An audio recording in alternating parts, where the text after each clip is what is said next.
Welcome back to Russia Madness. This is session number 43 entitled The Red Comet. Last session, the squad began a conflict by chasing a great old one known as the Lady of the Deep in the sands around a city known as Panacea. The city was destroyed by the Lady of the Deep when the Lady of the Deep was allowed to escape a chronomantic prison due to the meddling of a group of conglomerate operatives, of which a member of the group, Sanat, was a member of. Sanat being a member of the group that was present last time. Joseph will be absent, but we've discussed what will be happening with Sanat's the Sanat character moving forward.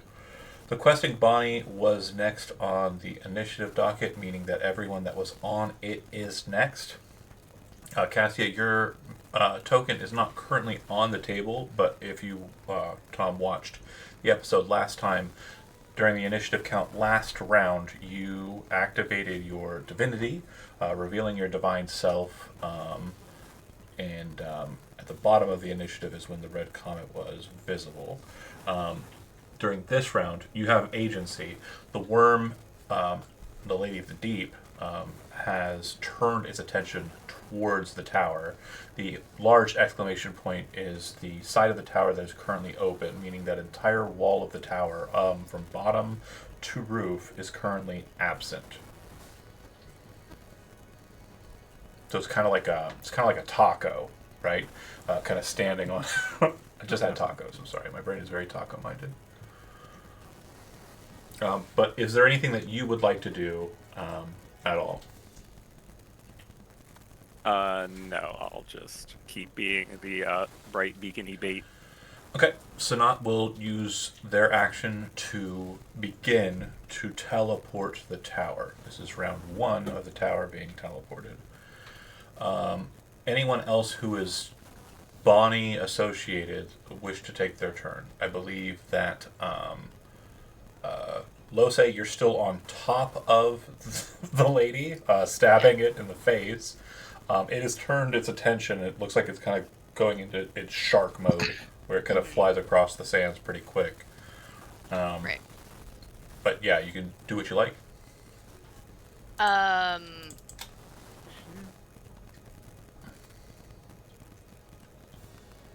Goldbelly was flying down close.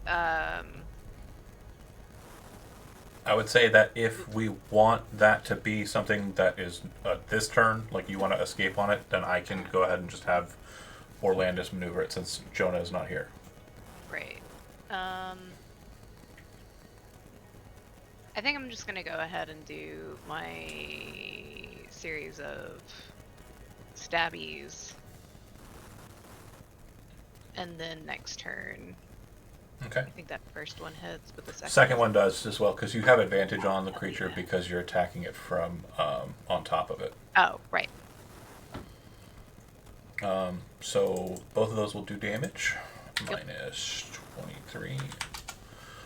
As you kind of stab into it, you can see that the lady's head and kind of top half is kind of out of the teeth, kind of looking in that direction. Towards the tower.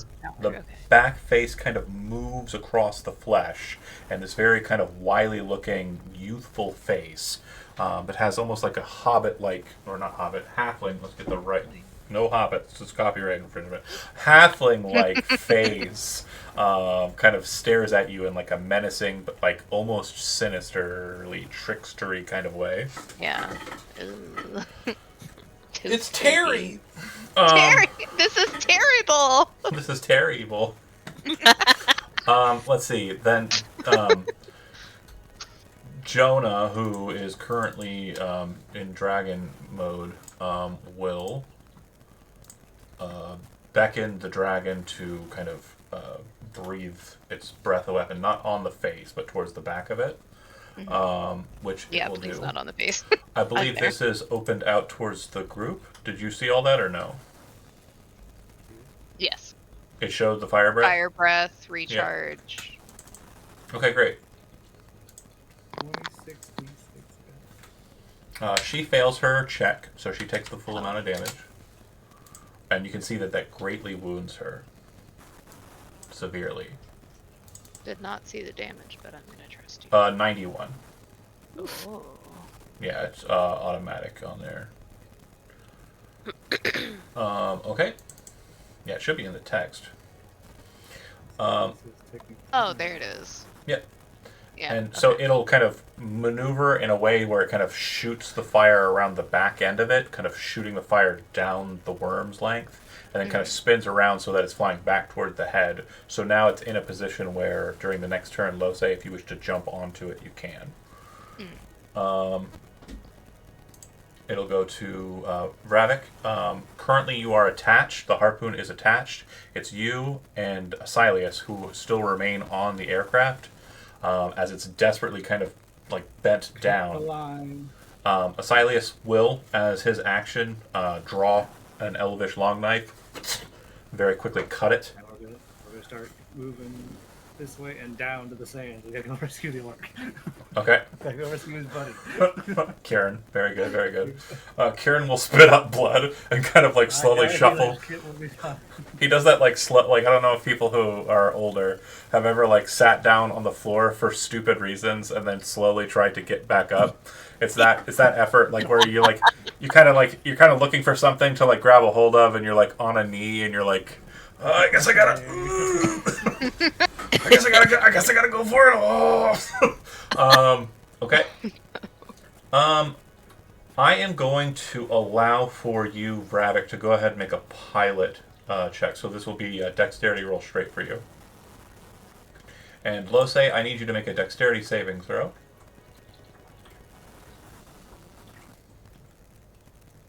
You can spend your inspiration if you want.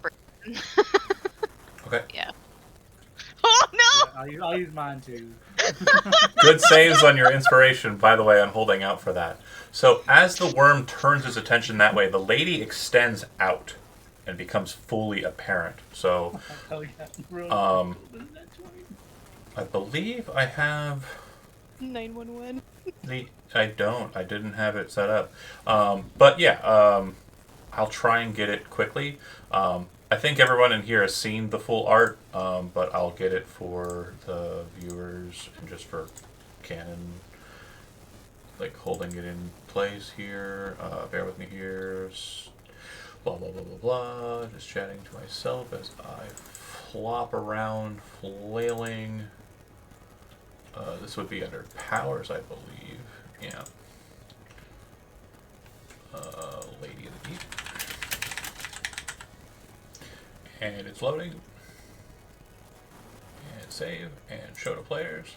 So this is what it looks like when she fully extends outwards. She's kind of in a forward-leaning position where this kind of has her standing kind of upright.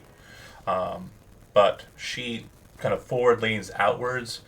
And those of you who are near her see the worm start to become super bright red hot, like metal in a forge. Lose, you immediately recognize this is not a tenable position. It seems that the fire has either caused some sort of reaction or it is doing something very, very strange that you've not seen thus far. Your dexterity saving throw was to escape. You take 13 points of fire damage as you leap onto the dragon from the position and kind of get a little bit away from that spot.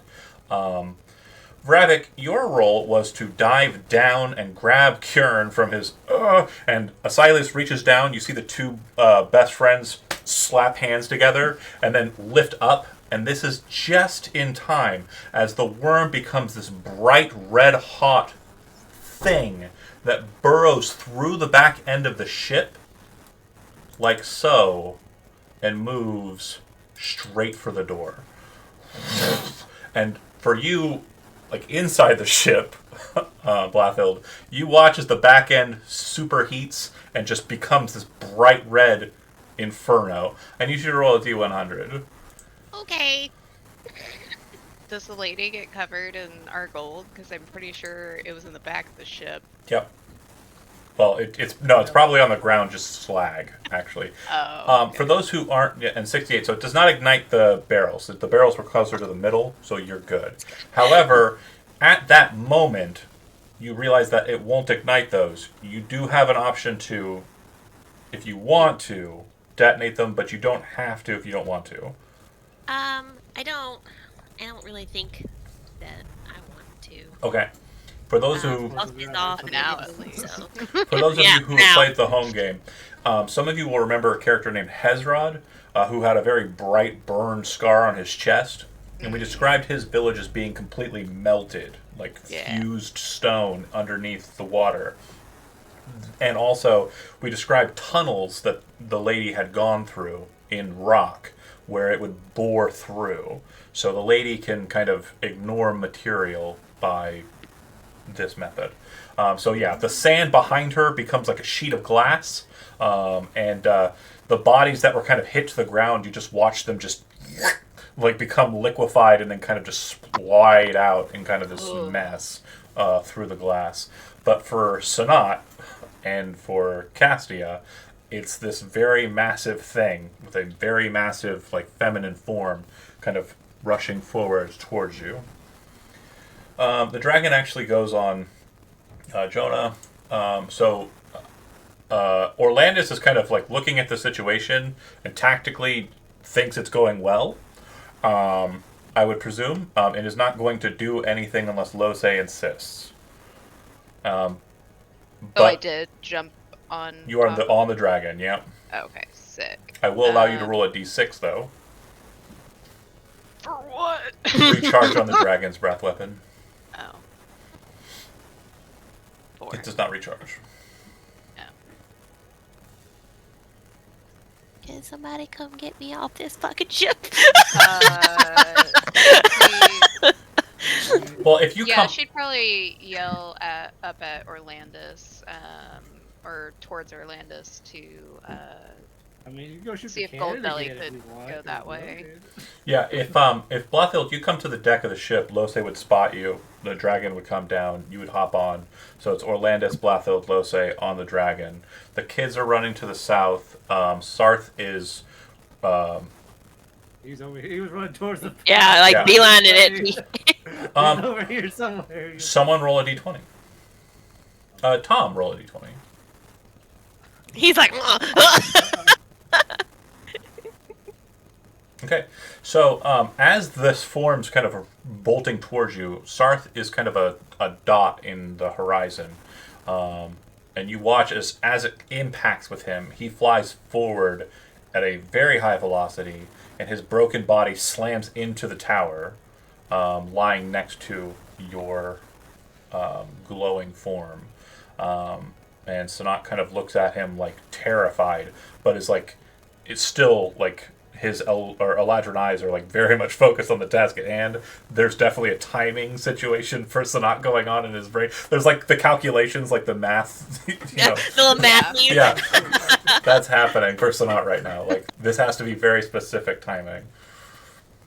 But yeah, that happens. So you can act Castia if you would like. I think Castia, obviously the divine state is active, like we've talked about before, and when she sees Sarth get flung in her direction, I think she will lash out with some of that divinity at the Lady of the Deep with a guiding bolt. Okay. So it automatically hits, and then just go ahead and click it, and then... Well, actually, what's the max damage for Guiding Bolt? She would use a 3rd level spell slot, so that would be 66, So 6 times 6 is 36? 36. Yeah, and then another d8 for Sacred Strikes, if that counts and all that. Oh, sorry, that's a cantrip. Never mind. Yeah, 36. Yep. Yeah, I was waiting for you to catch it. Okay, so you all see like Castia's frame kind of glowing bright, divine beaconing. Her eyes glowing bright blue in this moment. As she kind of points, and the normal like gesture for her guiding bolt, instead of a streak of light shooting out of her hand, the beacon that's kind of shining down on the tower, it outstretches one single beam that kind of across the sands and slams into the thing, kind of cutting a chunk out of it. I think that's all for the questers, right? We got Blathild, we've got Orlandis, and we've got Lose on the dragon. We've got Sarth completely dead, by the way. Absolutely deceased. Wow. Another kid bites the It's dust. like poor- Great. like poor That's Morrison. upsetting. What's that, Pravik? You're just like Morrison. Um, Just say, oh, he's really fucked up. Let, Nope, jump out and he's go save him. No, he's DED. fucking DED. He's splattered on a rock. He's done. Yep. So, Vravik, you have the airship. You have control. It looks like the dragon, again, Lose, you're kind of commanding it at this point. Blathild, you could definitely drag directionality as well if you want to force it. I don't think your perception is good enough to have seen what happened. Yeah, that seems like it's really far away. Yeah. And also, you were in the ship, on top of the ship, getting on a dragon. There definitely was like a blink of an eye moment where it was probably happening while it was kind of cutting through the ship for you. Lose have seen Sarth, or do you want me to roll for that? Roll perception. I'll set the DC as 25. Pretty high. Fuck. Yeah, Okay. again, a lot's going on. Oh There's, my like, god, you were so close! Tony, let's go! I'm gonna allow it. Yeah, you do see Come it. on. You do see it happen. So you do see Sarth's frame fly across the kind of, almost like smoldering and smoking. It's like home run bat, like at 200%, like in Super Smash Bros. Kind of situation. Not to make the very, very dramatic situation of someone very cared about in the game. Like It does actually make that sound though. game. Oh, She jumps back into the mouth and then a hand comes out. It's just- oh, I thought we were gonna hand come out, but no, yeah. but Bravik, what are we doing? You're up in the air a bit. It does look like the Hanild was able to kind of get out of the way, so she's actually kind of moving away from there. First of all, I'm gonna toss. I'm gonna give Asilius my healer's kit. Like, stay by that motherfucker. Live! That motherfucker's Oh, barely alive. Here, take Kieran? all my potions. He's got 1 hit point. He's Yeah, doing he all does. right. I had. We're doing first Start, aid. over here. Asylus will start pouring potions down Kieran. They'll be okay. I'll be fine. I won't get too much into the mechanics. I don't think it'll be super relevant, but we'll see how it goes. We're all gonna die. No. Oh, not all of us. We're doing great. So, what are we doing, Oh, Bravik? die. Well, we're gonna kind of follow this. Okay. If I have to, I'm gonna dive bomb this bitch into the back of her. Just get in there, damn it! Like a cat not wanting to go in there. I'm We're gonna keep doing my good. I'm gonna keep my distance though, but we're gonna kind of sail around. Yeah. Try to Okay. And I'm not, herd I'm her not- in. I just do everything. move the whole ship. Move the whole ship. The lady slams inwards. For you, Cassia, in this moment, there's this bright kind of realization that it is completely flooding your physical space. You're in this metaphysical reality, though, where you understand that your powers are limited. They've always been. But you understand, too, that this very much could destroy you. You feel Sanat's hand on your shoulder immediately as it's about to hit, and then you feel yourself hit with this rush of spring, almost as if you're being pushed through the season of spring itself, 30 feet outside, and you're thrown out of the space. The last thing that you see as you turn around in this divine state and look at Sanat is Sanat shifting and changing form, and it settles on an almost moon elf-like state, and they say, "I'm sorry I couldn't save him." The creature slams into the thing, and at that moment, at the bottom of the initiative, when it does, you feel like the vision that you had is happening. The thing disappears. When it does, much to everyone's surprise, you watch as what feels like a very long unspooling or spooling of a worm as it is entirely sucked out of the sand into the space that the tower's in, and the tower vanishes. Hell yeah. Let's go. Let's go. And I want Los- for anyone, whatever. Actually, we'll have Blathill do it. Roll a D100. Yep. So, in the ping pong effect of the slamming of the worm and smashing into the tower, your teleportation kind of popping out, Cassia. You don't really see it until the aftermath. But from your skyborne position, Blathill, you look down and you can see that Cassia is there. The beacon kind of still glowing. And whether or not you want to drop it now or not is up to you, Castia.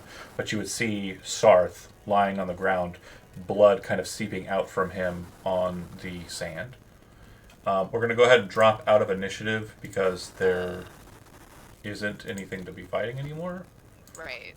And also Unless they the would have been Good. directing Goldbelly to go head that way. at least scoop up Sarth. Okay. Alive or Alright. dead, we want the body. Well- Well, I'm screeching, So, crying like a The mom. comet is still descending, so Cassia, I have this is a very pertinent, very important, and very life-altering question that you'll need to decide on. Do you maintain divinity? Do you do anything while you're in the divinity, or do you drop it?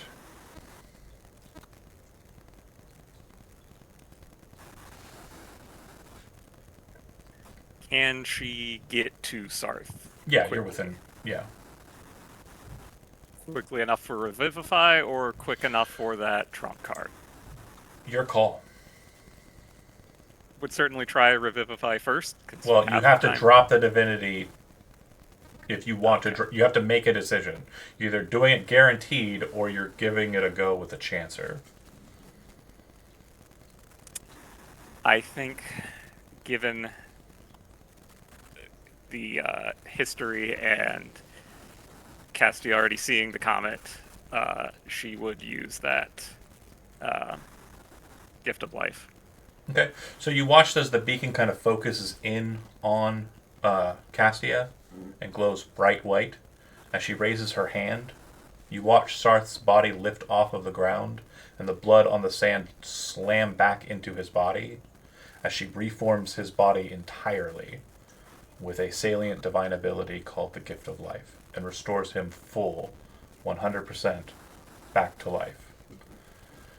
In Still your- crying, but a little more happy about it. In your divine state, folks, you see the comet continuing its descent down. I want to know, I'm going to go person to person. You're going to be able to get together and get in a group if you want to. Keep in mind, you have the airship and the dragon for not a long time. I want to know what we're doing beat for beat, what we're doing in response, and how we're going to be dealing with our next problem.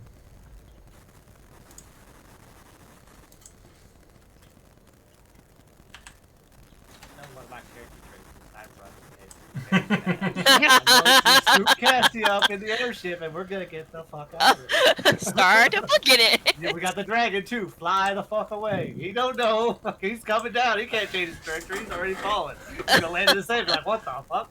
Where's Where'd the everybody divinity? So I would say that you could probably pick up Honild without issue if you want to. And then the dragon could probably fit the rest of everybody else. So Castia and Sarth. That shouldn't be a problem. And then once the dragon has to depart, you can kind of rearrange and decide what we're going to do there. But if retreat is what we're doing, I think... Retreating is the best option right now. I think that's a fair play. So I'm going to shift gears here because we're kind of going to... If retreating is the option. Cassia, Before we- you're... Go ahead. I was gonna. Castia would say something about not being able to let her champion die, but it drew more attention, so we should leave quickly and then turn off the divine state. As the beacon kind of dissipates and you mount the dragon and everyone starts to kind of escape, you would see the comet kind of close enough that you feel like it definitely didn't go amiss, like it definitely noticed you. But as you escape, you can see it slam into the sands where the tower was, and the red light that it was casting off kind of glow for a bit and dissipate. From the distance that you are away by the time you escape, you're far enough away that once the glow is gone, little more than the silhouette of a man standing in the sands where the tower was, kind of glistening red in the sunlight, stands there. But Castia, Lose, Orlandis, Vravik, Blathild, all of you are smart enough individuals to know that it probably saw what happened and knows what is happening to deal with that. So we are currently on... Oh, this is not accurate. This should be that, and then a little bit of this. Sorry. It was No, you're so... good. I was reading chat. Oh, oh. Brett. So real quick, Brett, you're on the side of the guy who's the red comet. So Yeah. these people are breaking we the are rule. recruiting. We're breaking the Recruiting. law. We're Yeah, recruiting. I mean, if you want to join us. If you want to join, if you want to I join, mean, every religion starts with some apostles, so if you want to... fair.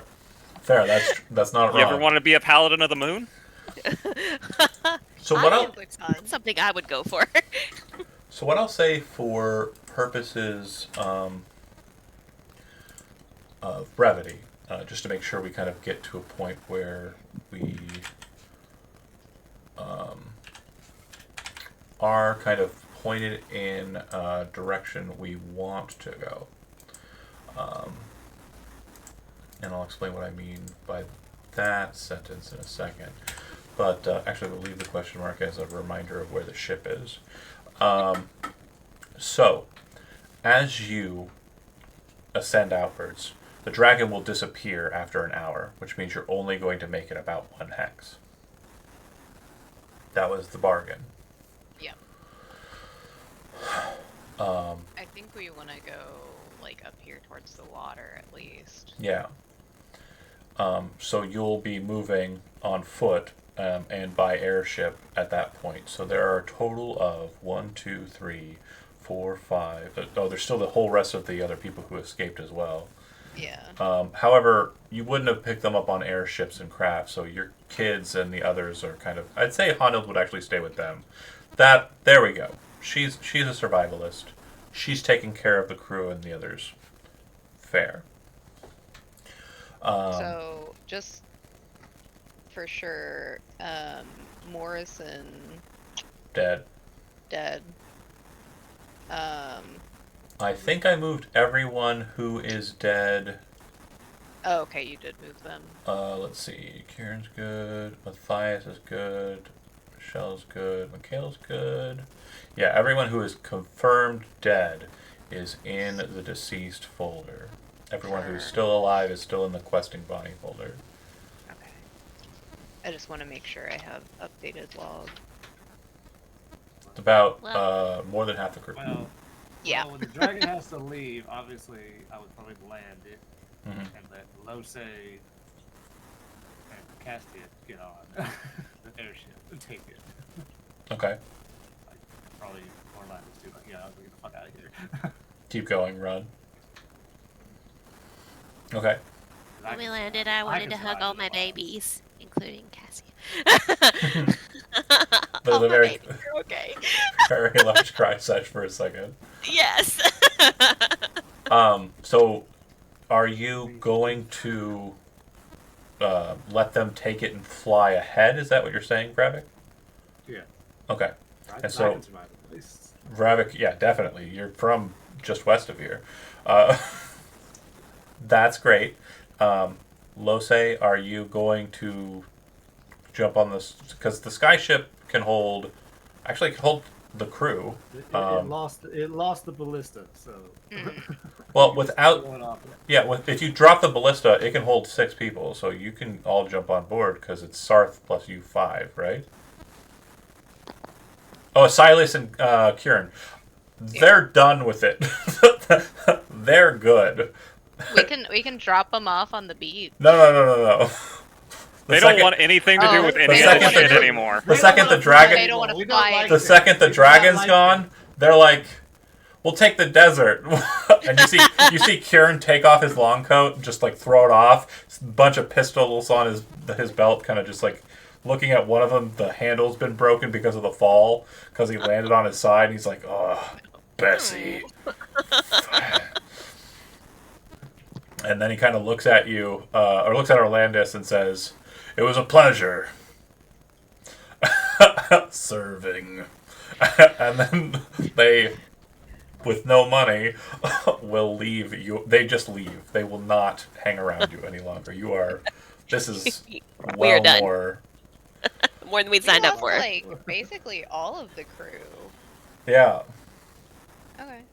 We You know- just had you know- Asylum. Okay. you know she's gonna- Well, no, Kieran, no, no. and then- You know Hanlin's No, gonna they fucking were on the JR. they were on the sky ship. They couldn't have fit on the dragon. They were running. So Hanil jumped with the crew, the sandwalkers, and they continued north from where they were. They're not heading for the same spot that you're going. You're going for where you but camped. they didn't die. No. Yeah, they didn't die. They're just going to go a Because different we route. lost Morrison, Define, Paulton, Mikhail, Ebert, Patrick, Michelle. Michelle's fine. He's not on there. Questing Bonnie, yeah, he is. No, he's not. Bonnie's crew? No. What? Okay, so in handouts Yeah. under Dramatis Personae, there should be Questing Bonnie. Oh, I'm under miscellaneous. Oh yeah, miscellaneous. No, that's Oh. Wait, so. I thought wait a second. Wasn't the feed supposed to stay in Penford? Wasn't The who? whole thing wasn't the feed supposed to? Did you want to stay in Penford? Wasn't the whole thing to She be around Penford? she did, but she also got talked into going on an adventure. So Matthews? No. Almost never fucking mind. Matthias died. lived. Matthias lived. Matthias taught Blathild how to explode things, and then it didn't Yeah. matter. Yeah. Yeah, it didn't matter, but at least I know how to explode things. You know how Yeah. to explode things now. Oh, okay. That's always a good skill to have. Great. It may be a Chekhov's gun, it may not. We'll find out. Sorry. I was still on the marking out who's dead. What are we doing? So, you're going to be driving on the skyship, Sans, Asilius, and Kieran. Okay. Because all the other crew members, except for your 5 plus Sarth, are marching. So you're going to be moving Castia as quickly as you can, as far as you can, away from that Okay. location. And how many hexes does it? So Go. it moves 12. With the situation as it stands in the chase, we are currently in the mid-afternoon portion, so you could fly farther than just the lake. You could go a total of 5 hexes if you wanted. 1, 2, I could 3, end up 4. here. You could get right on the coast. You bet. Okay. I would like to get right on the coast. Okay. You should be able to move that token. Should be able to move that token. During that trip, Castia will be checking on Sarth. Perfect. In fact, old wounds are gone. Like, he's Yes. completely restored to, like, as if he had been born and aged to his current age. So At weird that when that moment. happens. Like, he was Word. literally Yeah. reborn completely. Okay. Is he fucked up by the experience, or He's very quiet for the entirety of the journey, unless directly talked to. During the moments where Blathild is kind of, in the very early parts, emotional and kind of like, you know, seeking solace for herself mainly, but also like ensuring that this is a real boy, like this is actually my son. Touching. Right? Like, 'cause, You real? like, you see your son laying in a puddle of blood on the sand, and then you see him lift it up like, you know, like a trinket. Beast. Yeah, like the beast Like from a Mid Beauty and the Beast. shrew. Yeah, it's kind of like that. And then just reformed anew. Yeah, it's definitely a very different experience. But Castia's been a weird girl since the day you found her on your farm. So, Yeah. Yeah. I think Castia would try to say quietly to him when everybody else is distracted by the looking out for the comet chasing them and making sure we're going in a direction that the comet, the rest of them won't understand, but you've protected me, so I had to protect you. he nods his head.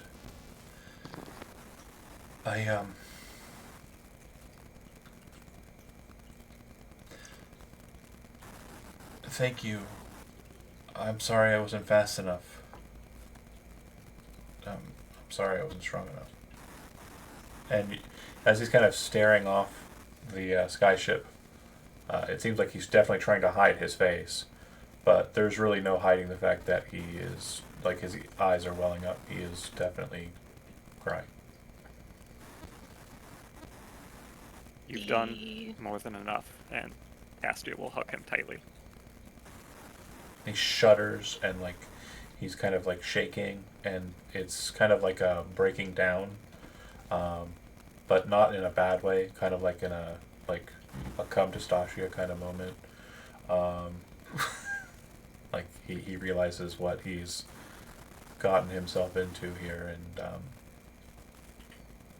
he doesn't understand it, and he doesn't think he is. I don't know. It's just he's kind of rising to the occasion, like, but slowly but surely. You can feel it in him, like he's going through a lot of emotions right now. Poor bastard. I would like to go over there and hug both of them. And tell them that I'm proud of both Monty's of them. group hug. Opportunity just gets in. My babies. That is totally. Oh, that's so good. But I do want them both to know that I'm very proud of both of them. Oh my god, he lives. It's alive. You land. You land on the shore. There is a small ruins, not a town, near to where you park. The town in question, Blathild is semi-familiar with it. Lose more so familiar with it, or Orlandis from Histories is definitely familiar with it. The town is known as Edgerton, and it used to be a ferry town that would transport over to a town on the opposite side of the strait that would share trade between Levidia and Panacea. It would basically act as Panacea's kind of direct connect to the rest of the world, really. It was destroyed about 12 years ago, or 10-ish years ago, when the Denisovans invaded Levidia and Nundia and the lake. About the same time Cardend was taken over, and yeah. So it's nothing more than just broken buildings, scattered bricks. There's still the remnants of people kind of laying in just unburied states. It doesn't look like a lot has happened here in a decade or so, and not many people have passed through here. There's definitely traffic. It does look like some people have passed through here, but the thought process for Bravik is probably bandits who have taken to ground here, or other creatures that might be kind of more predatory than even bandits. From the strait, you can see across the way the sea level, so to speak, on the opposite side is a bit higher, so it's kind of like a rise on the Levidian side, the shore over there. And the other town is kind of nested inside of a small alcove over that way. It wouldn't be a far flight to get there, and it does look like their civilization. However, at the point that you arrive at the shore, the ship has reached its duration. It no longer has any power. So we need to Bravik's kind of like it's doing the clunk, clunk, clunk, clunk, clunk, clunk, clunk, clunk, and it's like literally putting it down neatly to just make sure it's ready for charge. Right. Come on in, you lovely son of a bitch. You lived. We didn't kill you. Yeah, oh, well, no, everybody pretend like he died, though. Oh, I was actually going to type that you Orlando's. died. I think you'd be like, oh, well, Yeah, I'm not I- joining, though, so that's why I didn't I mean, decide to say that immediately. Goldbelly got mind controlled and ate you. It's a It's the whole thing, Baby man. though, baby. I'm here. I'm here. We love you. Have you been in here the whole in time we were Goldbelly's joking? belly. No. Gold, you didn't get to ride the dragon. The dragon did 91 points of fire damage to it, though, so it's pretty rad. Yeah. So you park. Do you wish to use the ruins as kind of a defensive point, Bravik? Since you're the pilot, you can put it down where you want. Or do you want to avoid it? I'm gonna avoid it. Okay, so a little further upshore. Okay. Some trees. Go ahead and roll a survival check. There are no trees. That Sorry, is- we don't live in anywhere near a coast. Trees are not an option. Could be some over there, you don't know. Imagine Sorry, Texas. this is not Northeast Texas, Tyler. There's a single palm tree. Imagine Texas, but with water, like the actual Texas. Yeah, like the pine tree. Replace the pine trees with water. That makes sense. That makes sense.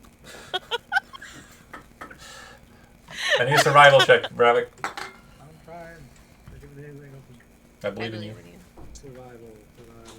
Oh my god. This is my worst one. Okay, so you put it down.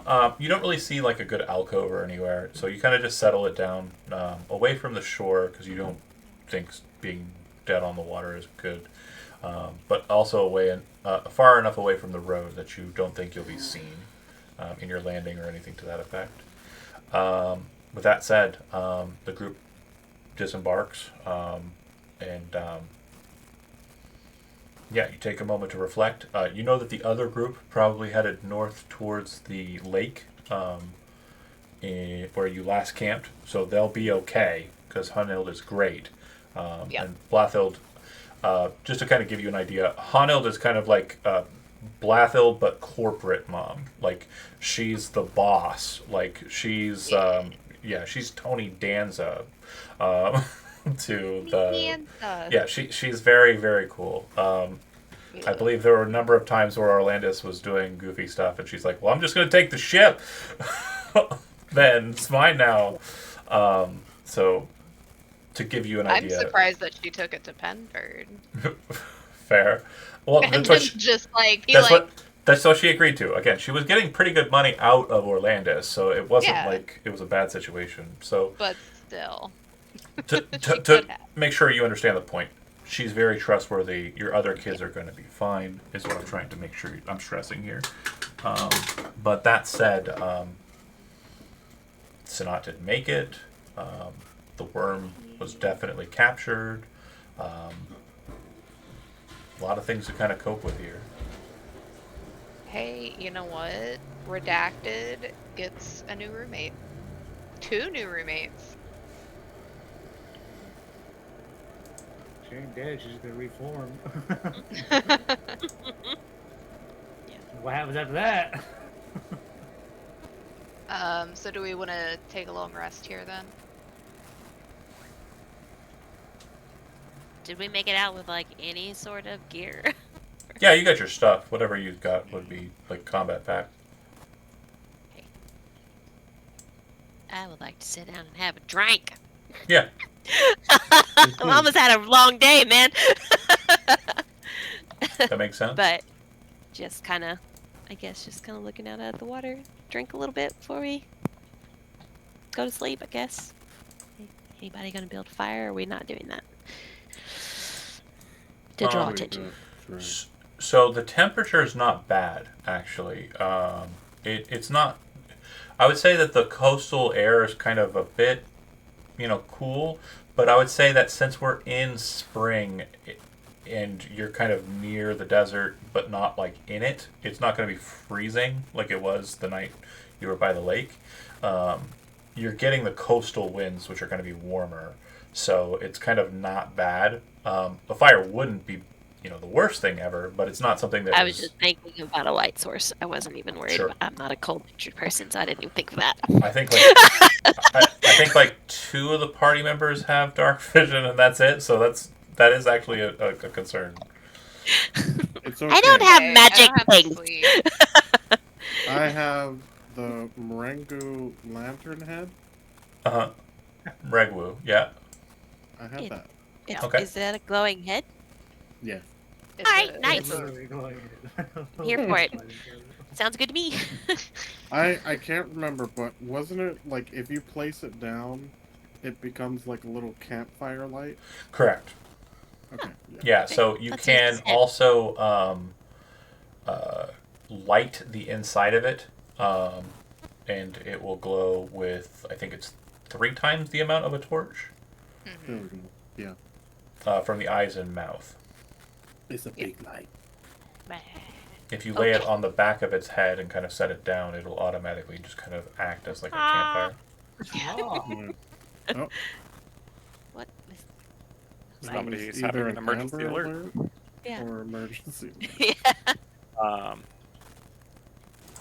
One of the domain spells that I have not used this entire campaign, but is actually relevant given the current environment, is Ritual Cast Liamon's tiny hut, so that we have somewhere comfortable to Okay. your long rest Nice. in.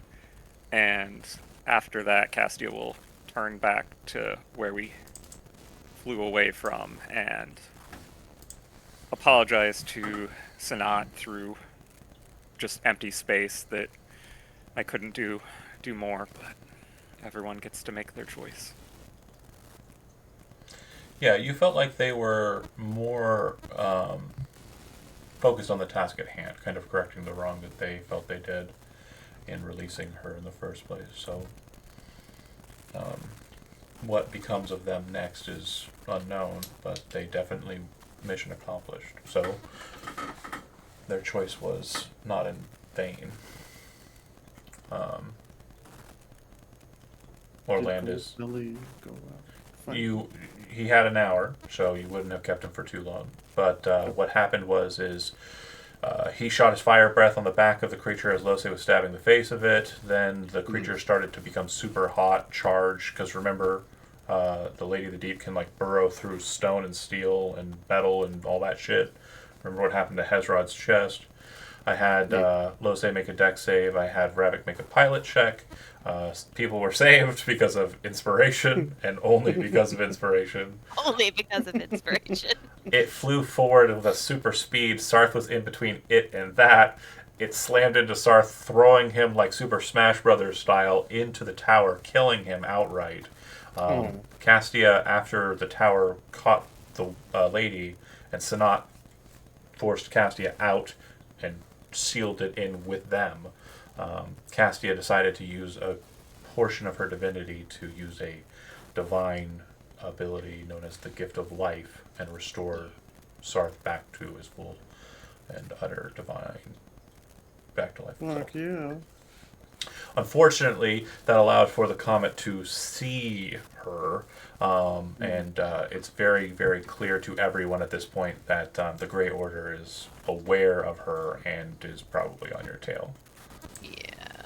Yeah. Like we got targets on our backs, bud. Well, at least Yeah. one of us. Yeah. We have one less dead person than we did, though, because we have several of those. Yeah. And I have taken account for them. Yes, everyone who There died. was a whole like we have a list. We have Yeah. a list. Oh, when the dragon left and there was no more like enough rides for your group and Asiles and Kieran said bye and just left. Oh, yeah. who just dropped? Oh. Foxen. Is it me? Oh, okay. Ugh.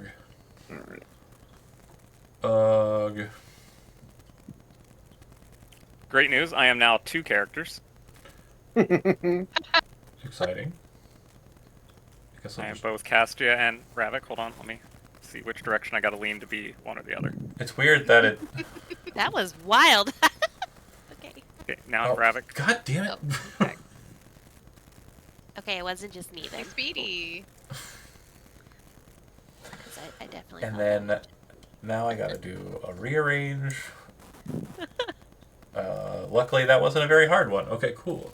Okay, so you Liamin's tiny hut. You are north of the ruins of the town of Edgerton, and the former town. Yeah, ruins. Obviously, I said ruins. I'm dumb. It's night. The ship needs to recharge for 8 hours, and you folks are tired and need a long rest. Are we taking watches? I don't sleep. Sarth doesn't need to. He feels completely restored and says, I can take all of the watches. I am not tired. You should probably still rest, though. Sorry. you're still human.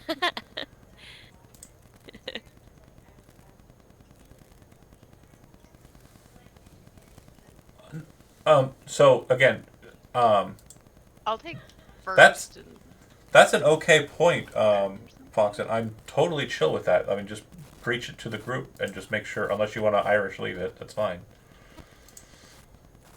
Are you familiar with the term Irish Yep. leaving? Ravik will take first watch. Okay. Anybody else taking first watch? Can take first and third. Okay. I'll take second. Sounds good. All right. So during first watch, someone roll a d20 for random encounter times, but there's also a set encounter chance that I'll be dealing with. You got it. I like it. Okay. So solid. No random encounter stuff. Anything happening on the first watch, folks? Ravik's just kind of lost in thought. He's just off looking at the Looking to the west. sea. Yeah, he's in the west. Just keeping watch at the sky. It's fair. Is Vravik's attention like single-minded? It almost looks like he's not keeping watch. Is that fair to say, Poxin? Yeah, he's kind of. Well, say you would notice that he's kind of not keeping up his end of the watch side of it.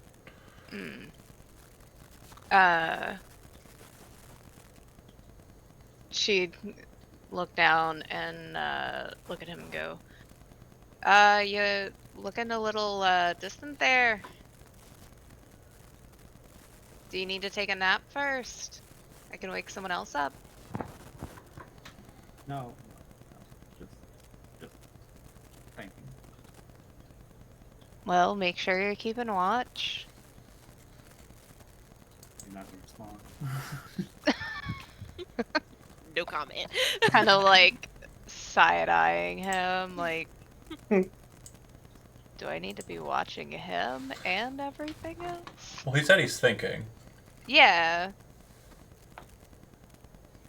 about what? Right. Some time passed, and then, so what are you thinking about? Again, no comment. Meaning, you don't have to share, but I'm here if you need it. I know we went through quite a bit, but we are crewmates. I know. Just longing. Longing for what? Right, so the Ravik's like get up, start walking away. He walks out of the bubble and starts heading into the sand towards the road. It's at that moment you realize he just seems to be kind of concerned with maneuvering away. You Yeah. think about it, and there's a lot kind of entering your head as Ravik becomes little more than a silhouette on the horizon for you. You know that Bratfolk are kind of native to these parts. It's not uncommon for them to be kind of from the start. You don't know for certain where Vravik's from. It was never something that Right. was discussed. Never asked him. Yeah, but you do know too that you are currently being chased by things that are problematic, and Vravik is also being chased by things that are problematic. As his silhouette kind of fades into the night, becomes obscured, there's almost a bravery in the idea that he's kind of taking this coward's way, this hiding way, moving himself away from your group to protect you, moving himself away from the world, in a sense, to keep his problems out of your hair. Is that fair to say, Bravik? And yeah, there's no problem for Vravik to return to not only the camp in the course of the evening due to his abilities to move very quickly over sands, Right. and communicate and see that the others are fine, but to kind of ready himself at that camp in the remainder of the evening. And then tomorrow, obviously not traveling during the day during the sands, that would be stupid. Find himself a cubby hole near the water for the day, sleep, and then ready himself to travel out during the night. He'll catch a scent of it, his old home, possibly grandfather, and hopefully he can keep away from the hand of God. Thank you, Foxen. Boat kick. Oh, no. you're welcome to stick around if you want. Just let me know if you're going to dip out of the Zoom. I do want to make sure that you folks know the watches are still continuing. So, Lose, you watch as Yeah. Bravik leaves, and like there's a few moments where you're kind of pulling it over in your mind. Yeah. Like she considered like going after him, but he seemed to be like Focused. very focused and like sure of himself. So Yeah. and he didn't want to talk about it, so she didn't want to pry. Clearly did not want his problems to become your problems. Yep. Too bad. That would have been awesome. The ninjas. The ninjas, man. But no. So, back on watch, Lose, at the end of your watch, who do you awake for second watch? Sarth is still up in Adamant. Blothild said she'd take second, Yep. and Orlandis, did you want to take second, or Castillo? Orlandis is traumatized, but he can wake up for the second or third watch, whichever one someone wakes him up for. The two of you will notice that Bravik is missing. And I would inquire as to where he went. Or where he is. He had to go take a walk. He didn't want to talk about it. And then she'll sit down to trance. Alright then. No need to roll on the random encounter checks here. Seems like it's close to midnight, damn near. And as you are taking watch, whoever's watching the western kind of side, you would see what appears to be kind of a black figure, a silhouette, approaching. First thought, Blathild or Orlandis, whoever's watching out that way, you think it might be Vravik, but it very much becomes clear that it is not. The figure is taller than Vravik. Vravik typically has a hunch to his stature. Vravik is kind of, even when he's just kind of walking and, he's always in kind of a I'm ready stance. This person seems to be kind of more like, erect and kind of walking with a bit more of an arrogant stride. They wear a long cloak that kind of billows in the night wind, and you can see that their hair is a sharp kind of gray or white, and they have very pointed elvish ears.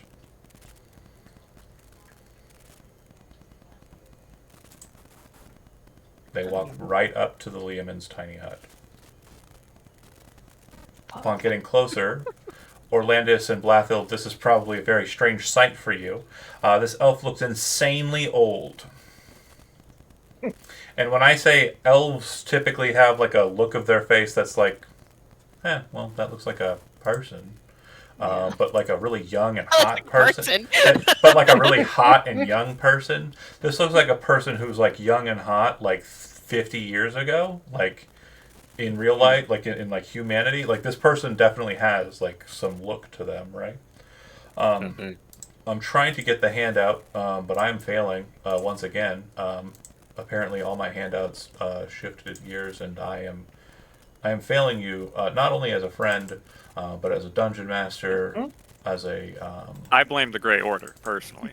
Yeah, well, that makes sense. I mean, that would be the way Yeah. to You go. would. Fucking assholes. Fair enough. When you get a closer look at him, Orlandis and Blathild, he has a crown set, like it's almost like a tiara, set on his brow, green gem in its center, and earrings. His cloak seems to kind of flow from one side, and it appears that on the shoulder of it there is a head of a dragon. It appears that this individual is wearing a very simple and very noble looking attire. And he just stares at the hut intently. Is he looking at anyone in particular? He can't see through it because I'm assuming that you didn't make it transparent. What color is it, Tom? Let's say a nice pale silver like moonlight. I think I would. Aesthetic. Not even trying to hide it. It's her favorite color. Leave her alone. And maybe it matches the sand. You don't know. Yeah. Camouflage to the environment. So I'd probably stand up and maybe kind of just have my axe. Maybe not, but definitely have it in my hand. As you kind of Just like kinda be brandish like, weapon, you "Can see I his help you?" hand kind of come up. Like, you know he can't see you, or at least you are understanding that he can't see you, and you see his hand kind of come up. That won't be necessary. I would ask who he is, because we're really bad at doing that in this game. I'm not planning on there being any conflict. I don't plan on there being any efforts to remove anyone from your care. I'm just here to talk. And not with anyone that is currently being hunted by my allies. I just wish to know more.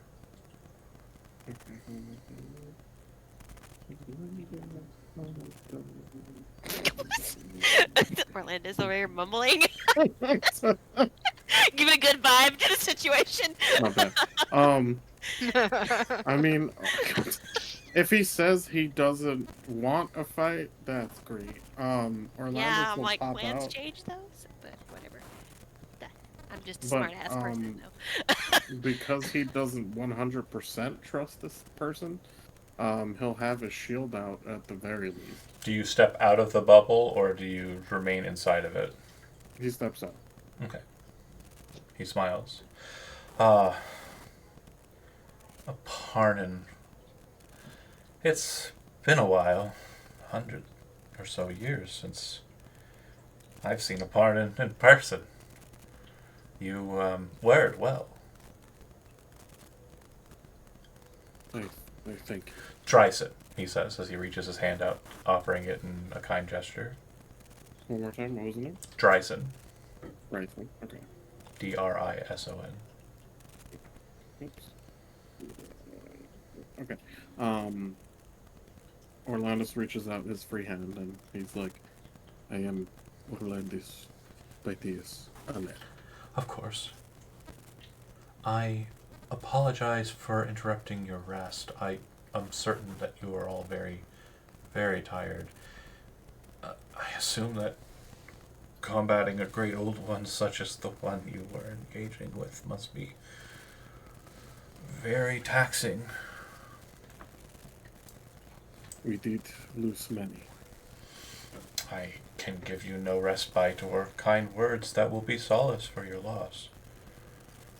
But I can tell you that they did not die in vain. Your efforts were, from what I can see, successful. Barring one minuscule issue. Your bait. Well, my order does not believe it should exist. He steps back. I am not in agreement before we get too deep into words. It's almost as if he sensed something from beyond the bubble. I do not wish to bring any harm to you or any of your allies here. Change my fucking background. Hold on. Switch to goddess mode. my change my smile, like the smile on my face, to not a happy look on my face with my axe still in my hand. Boom. Not that one. It's always that one. He I says, know. Oh, "What do you call her?" they're cycling. We have known her as Castia. She's not the first. I have chased the moon for some time now. Hundreds of years. It's a really very difficult secret to keep from those who keep prying, and I find it will be impossible this time to keep it completely concealed. Are you a friend? That's a very hard word to use in this circumstance. I don't think it's true. No. I don't think I'm a friend of someone I've never met. I don't think she knows who she is. Unfortunately. Of course, she may be a very good friend to you, as you have known her in a mortal sense. And I can appreciate that. I think so. She is my friend and a sort of daughter figure to others in this group. Well, I can tell you that your problems have multiplied substantially. Unfortunately, I can offer very little solace for you. However, I do know of one place that you can go that might serve as a sanctuary, so to speak. If you were to make it there, you could hide her away in a space that is between worlds. I could argue for her transgression against the Covenant as a mistake, but I would be taking great grievance upon myself to do so. And I know that you will be harangued the entire time. The Comet is not far behind, and unfortunately, word of her presence here has passed on to my order. That was the thing that came down from the sky. Shade Thathos, yes, he is a diligent soldier. And there are more like him. Not like him, no. We're all very different in our capabilities. We join for our own reasons, trying to maintain the balance. Unfortunately, others don't see it as I do. Is Stasia, is she one of these creatures that interrupt this balance? She, by existing, breaks the covenant. She is abhorrent to the rules that were set in place aeons ago, when I was there at the signing of the covenant. Her champion signed as well. We decided that the powers of the gods had no place in this world. Powers that she exhibits as a mortal are not too dissimilar from the powers that a priest or a cleric would present here in the world. Faith is what drives power, not the god. Unfortunately. I do not know if I should be the one making this decision. Do you mind if I wake her? You can wake whoever you like, soldier. I just She's want gonna go in. And to make then- sure you understand, one and all, that there is no decision to make here.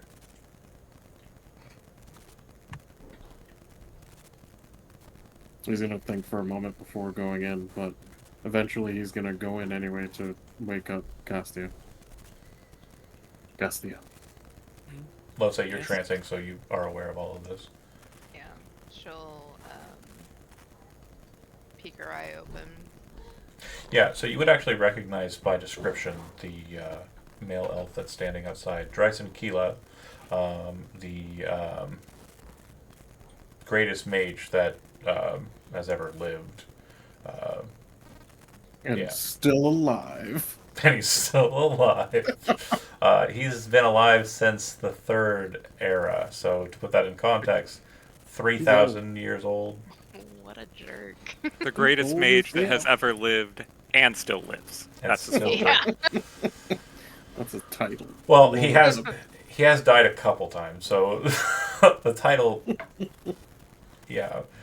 He's also come very close, especially when being piloted by Chris Edwards.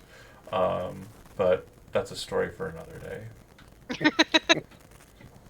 Yes, Pro yes. tip: do not boogie board your own prismatic wall. Just don't do it. Challenge accepted. Castia, can you just come outside to speak to him? And I gesture towards him. Do you know who that is? He is part of the Grey Order, Yeah, but but he's also like the greatest mage of all time. Like, are you just gonna send her out to the wolves next? Like, throw her in her in a meat grinder. he does I not. will be okay. He does not mean any harm. I think he truly just wants to speak. Castia, it's your decision. Castia will nod and stand up and walk outside. The second you step out of the hut, it disappears.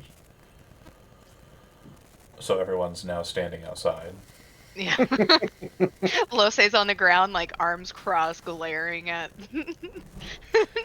Right. He looks Just at like sidecast, yeah. he looks at you, Castia, and he says, "The presence is familiar, but the continence is different. Change in hair color. More youthful than the last. An interesting decision, but obviously not your own. You don't remember me, I am assuming. Is that true, given the flashes and Do memories? you that- remember who Rassicant is? No. Yeah, that was during a time you weren't here, so... If you remember who Dryson is, you can remember who Dryson is, but those beats will be yours to call. If your memory serves, then we'll see it. Only vaguely. I remember pieces of what seems like a million lives.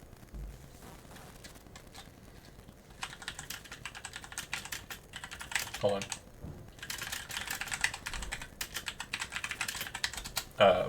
Foxen lost power and was going to type an in-character message before Oh, that no. happened. I thought he was good, but Yeah. yeah. Sorry, I didn't realize you didn't know that. He messaged me. He There's just a messaged video me of that. not- Yeah, I just got not it. far from him, and it knocked the power out. Oh no. The We're rat is talking to a back. jerk, Foxen. So what I Fuck you guys, I'm out. well, I'll be honest. Darkness. I thought you were posting the chat in the DM that you were saying that you wanted to kind of maneuver yourself away from the group to kind of go back to your homeland to escape not only like the oppression of the Grey Order that was coming, but also evade the hand of God that's also seeking you out, and in that kind of being heroic by removing. So that was correct, right? I read that right. Yeah, you read that right. Okay, cool. But then whatever message you want to post out to finalize, we can backtrack and do that real quick. I was typing it, and you were saying just like I was thinking, I was like, there we go. Perfect. Flag it again. Oh no. No, no. Well, My power. feel free to Oh, type it yeah. out if you want. If you feel it's a better medium.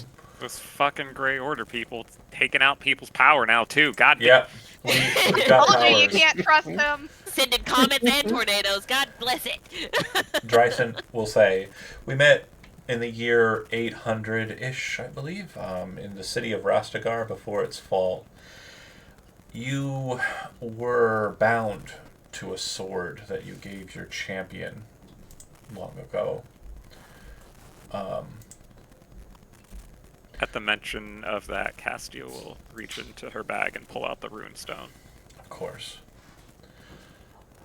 He pulls out one of his own, and you can see that the mark has a elvish kind of name symbol, and it has Keela, which is one of the kind of high elvish houses. And he kind of tosses it to you. Just kind of haberdasherly, just, uncaringly knowing you'll catch it. And he says, the sword was given by fate to a champion. Your form before the blade died with it in hand and became fused to it. The machinations of a demon prince caused your soul to become a wellspring of similar magics, other souls bound to sacred blades. I saw my chance when the king who bore the blade was assassinated to take up the blade, bind my soul to it, to protect you. It was my hope to protect your last form before that. But alas, we are at a position where no amount of protection can help you. No amount of foresight could have seen your coming. This form of you is an anomaly, not something that we understand, not something that I think we could understand in 1,000 years. But it is dangerous, and you must know that. But if my fusion with you for a time lets me understand anything about you, you don't do it because you feel that you have any right to it. You do it because it's your nature. Breaking shackles and being free is what you are.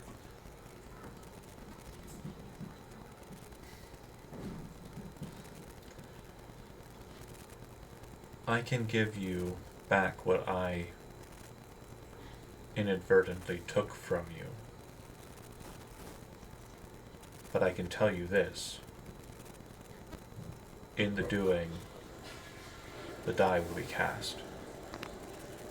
You are being hunted by the greatest champions of history. The Grey Order seeks you out. If you oppose them, they will do so with violence. They will kill everyone you love, everyone who seeks to protect you.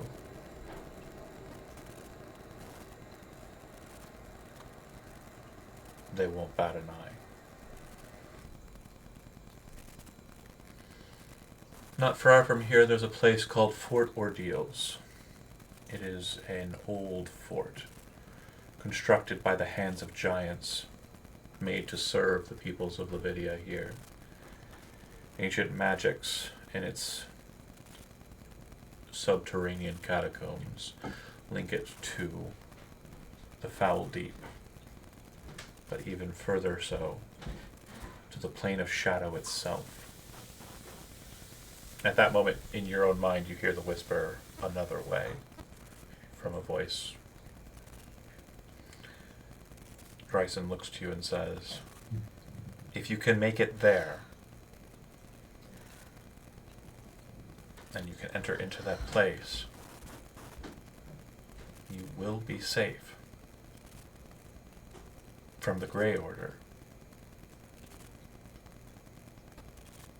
I will act as your defendant.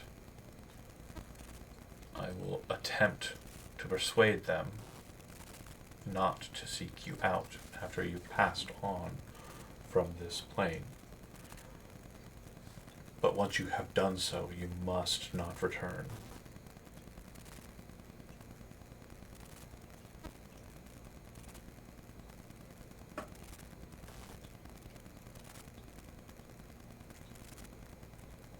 Sarth looks at him, kind of groggy, having been woke up when the bubble popped, and says,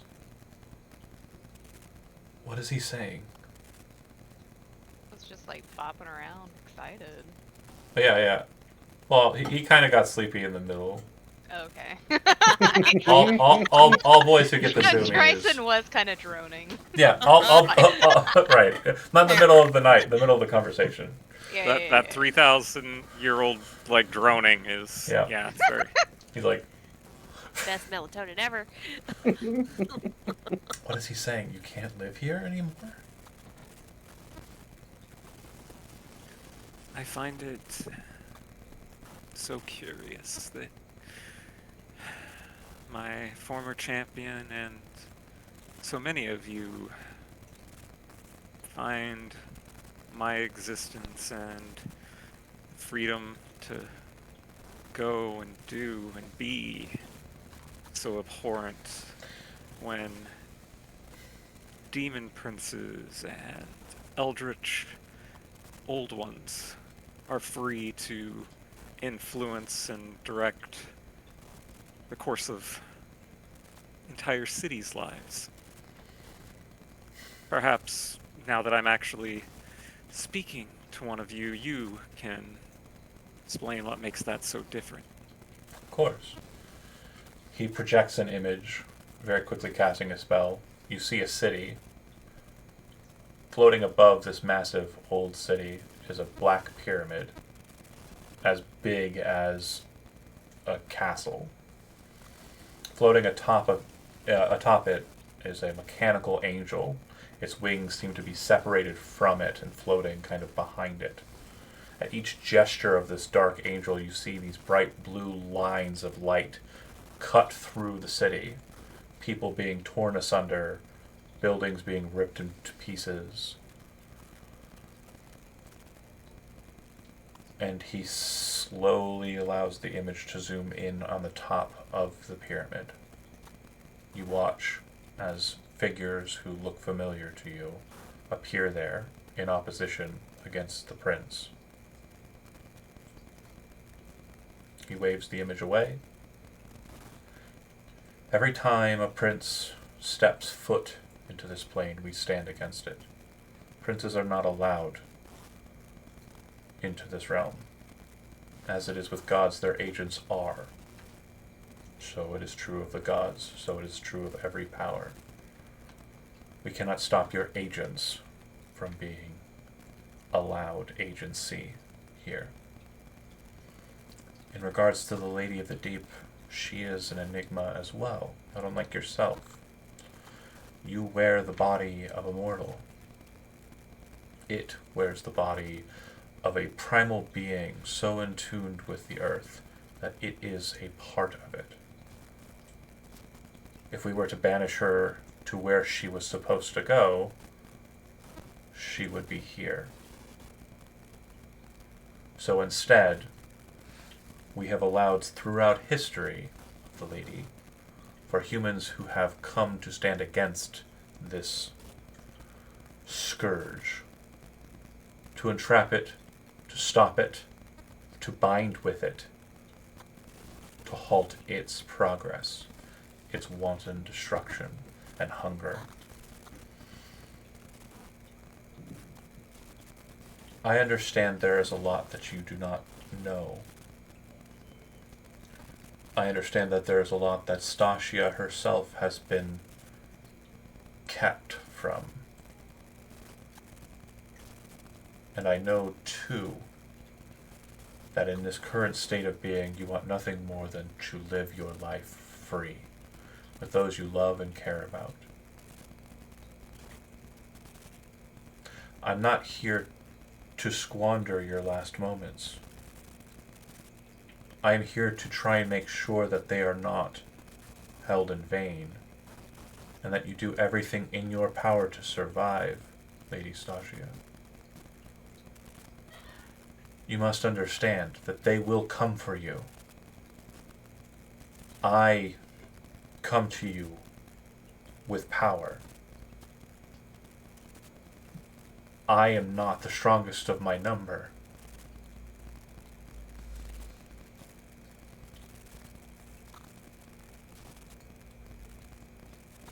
You were there at the signing of the covenant. You watched as my allies rent Alanusero from the Hierophant Stone. You know their power. Castia's face will shift into a scowl. And I know your connection. I understand your desire. He is in the plane of shadow. This pathway seems to have been ordained by fate itself, but you must make it to Fort Ordeals. You must enter into its subterranean crypts and make your way through the veil. If you do not, they will take you. And they will either destroy you entirely and obliterate this form of you, or they will imprison you. And you will stand face to face with them to answer their questions.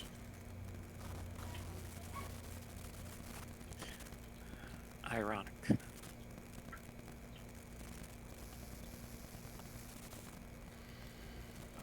I will go to there. We'll see what happens then. I'll put it on your map. Sorry. A quest marker suddenly appeared. Where?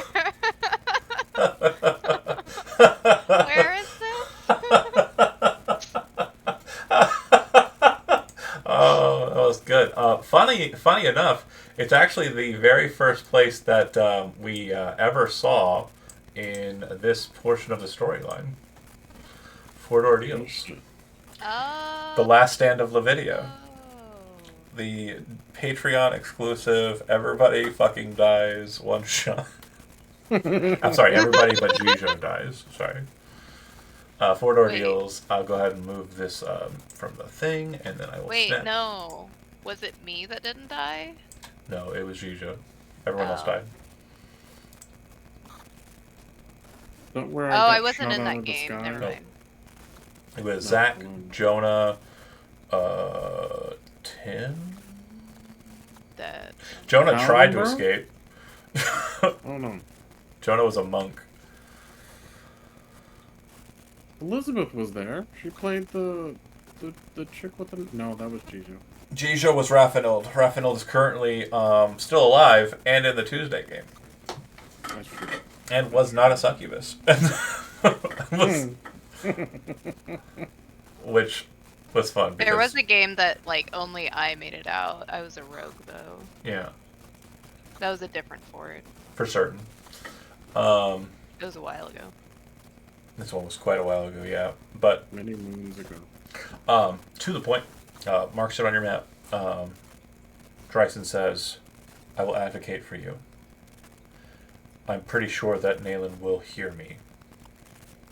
You know that once your presence is known, there is one who will seek you out. It's just Also, been so long.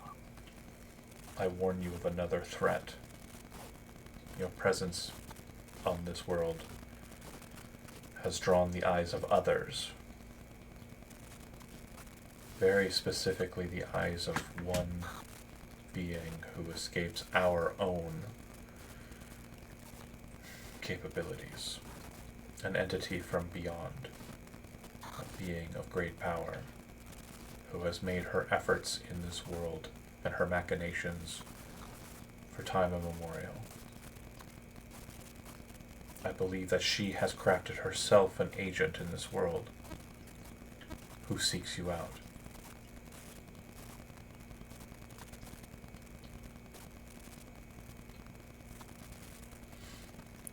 So move with Nothing haste. new. Move with haste. Rest as you can, but travel out as soon as possible.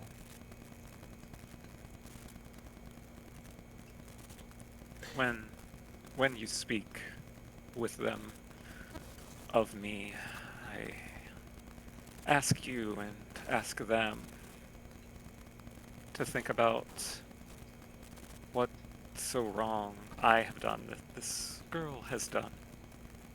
Are things better or worse for her and for me having been here? I will discuss this. I know that one of the founders will not hear much of it and will seek you out directly. Perhaps we will speak for the If you first time do- in very, very long. If you do, and you seek advocacy of your own, the stone I have given you and the one that you hold should be enough for you to call the blade to yourself and give to a champion. It will imbue them with power that may allow them to contest your former champion. Or you will watch as whoever you choose is... I do not envy you, Lady Stasia. I do not envy you, your friends. I know that if I were alongside of you in my mortal days, that I would smile, and I would rise to the occasion. But I was stupid then. Really dumb. Surfing wanna- on a prismatic Waldom. No, that happened during the Grey Order times. I'm also dumb now. No, Dryson says, mortality has a way of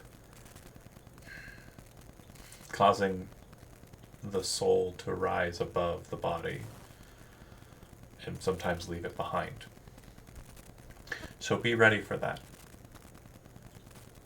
If you care for these individuals greatly, and I do not wish for you to give up, do not think that is what I am asking you to do, but if their well-being is more important to you than your own, it may very well just be best for you to give this up entirely, and to end this farce. And if you wish to do that,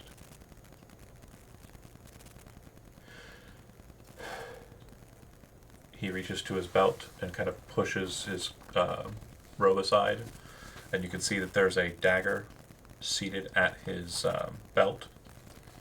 The dagger in your mind draws flashbacks. You remember an elf named Invelios.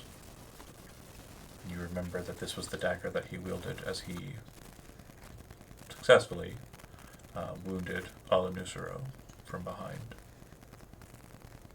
a backstabbing blade. I will make it painless. But I know that you will not choose that option in my heart. Because I even have in that, it is a sacrifice and a shackle. I have given all of them a choice, and they all know that if they want to walk away from this fight that is not necessarily theirs, I will understand. So I will continue. I wish Maybe you this time things will be different. I wish you the best of luck. And if you do see him,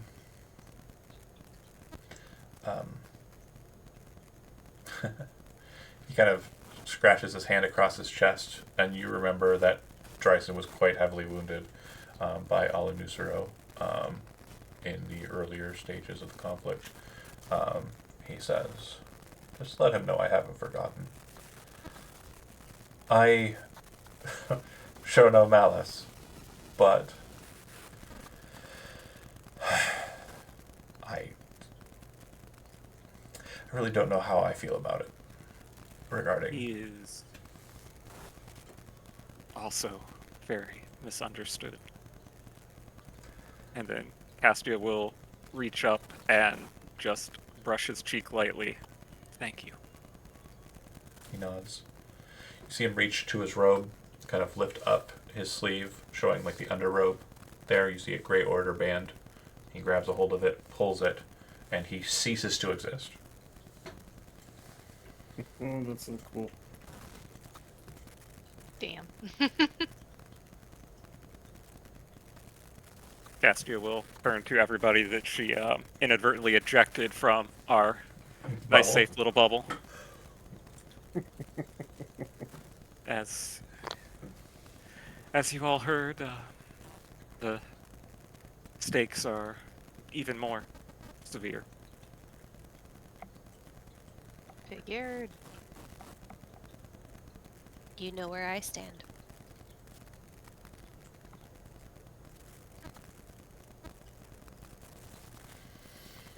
So we're going to the sport ordeal? I don't know what exactly will happen there, but I feel that that's where I've been trying to get to all this time. Can help you get there. At least I will. Thank you.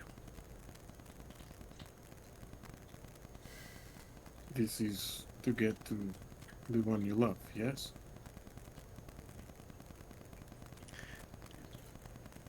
Castia will. Looks at At Sarth. the, at, Yeah, the, at the mention of that, you can actually see Sarth kind of like grit his teeth and kind of turn away from the conversation. Castia's eyes would have flicked over to him at that moment as well. I don't know.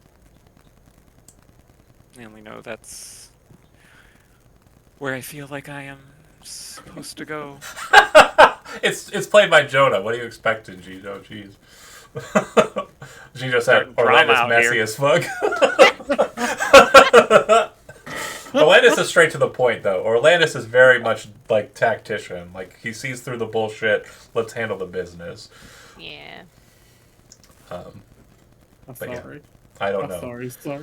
Anything else in the evening time that wishes to be kind of commented on?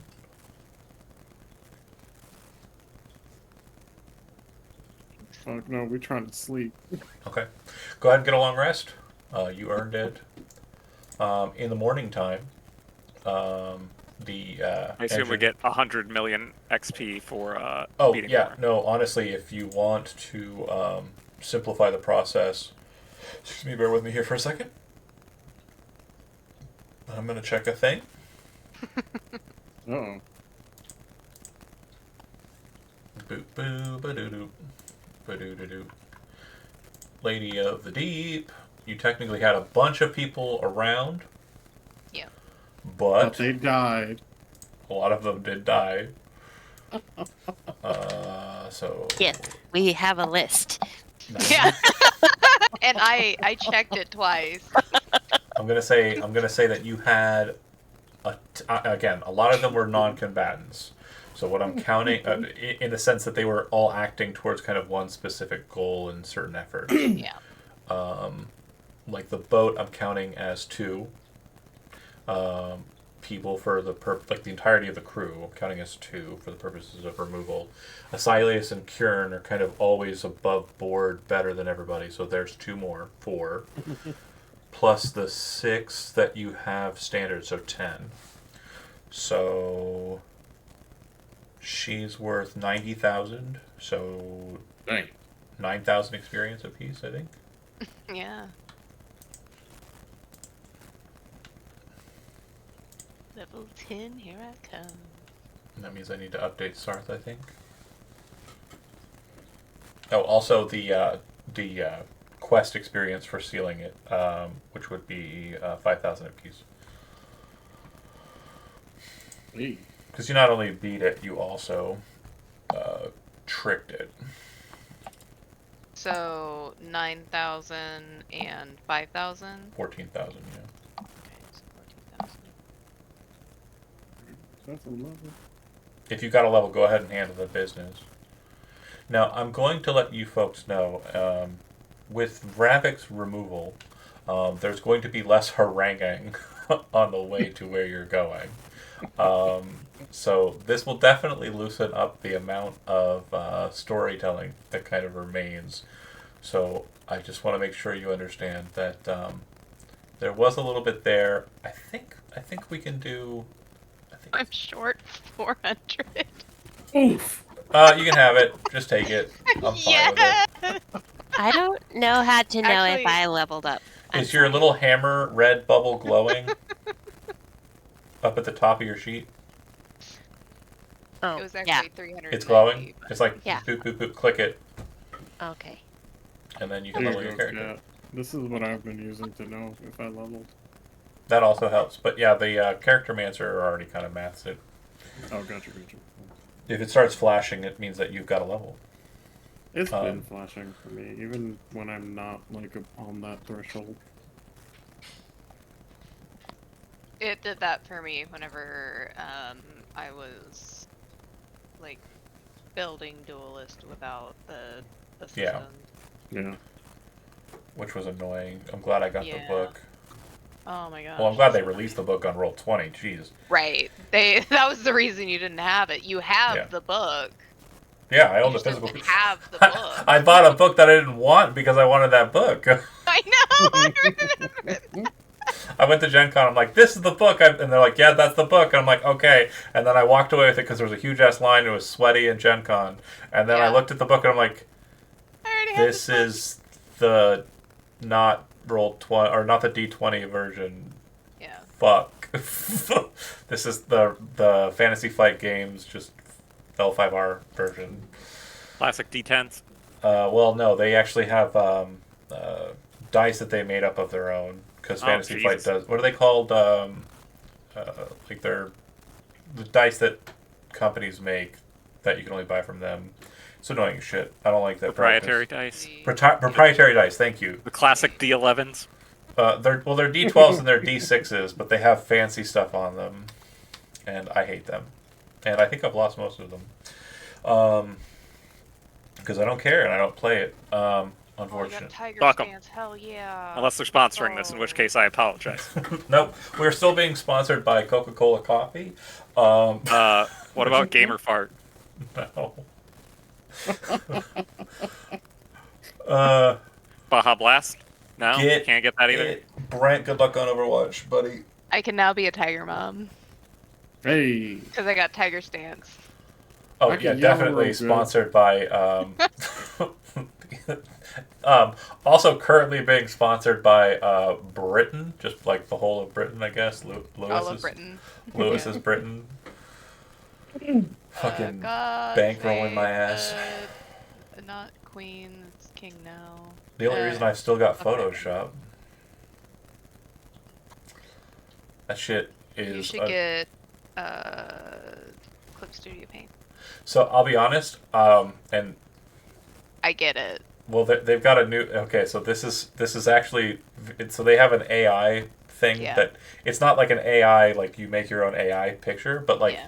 if you take a drawing of your own and you're like, Yeah. I don't like this thing on it, and you cut it off, it will smart remove it. So instead of just like it's gone, it'll like content aware remove it. And for me, that has been the most glorious tool of all time. Like, I think the new version of Clip Studio has something like that. I'll look into it. Yeah. I need to update or upgrade mine because I was waiting until they released the new 3rd version. Well, until also, first. Eye of Vecna was a thing I got, the Fallout game. Scum and Villainy not that long ago. Lots of fun stuff. Yeah.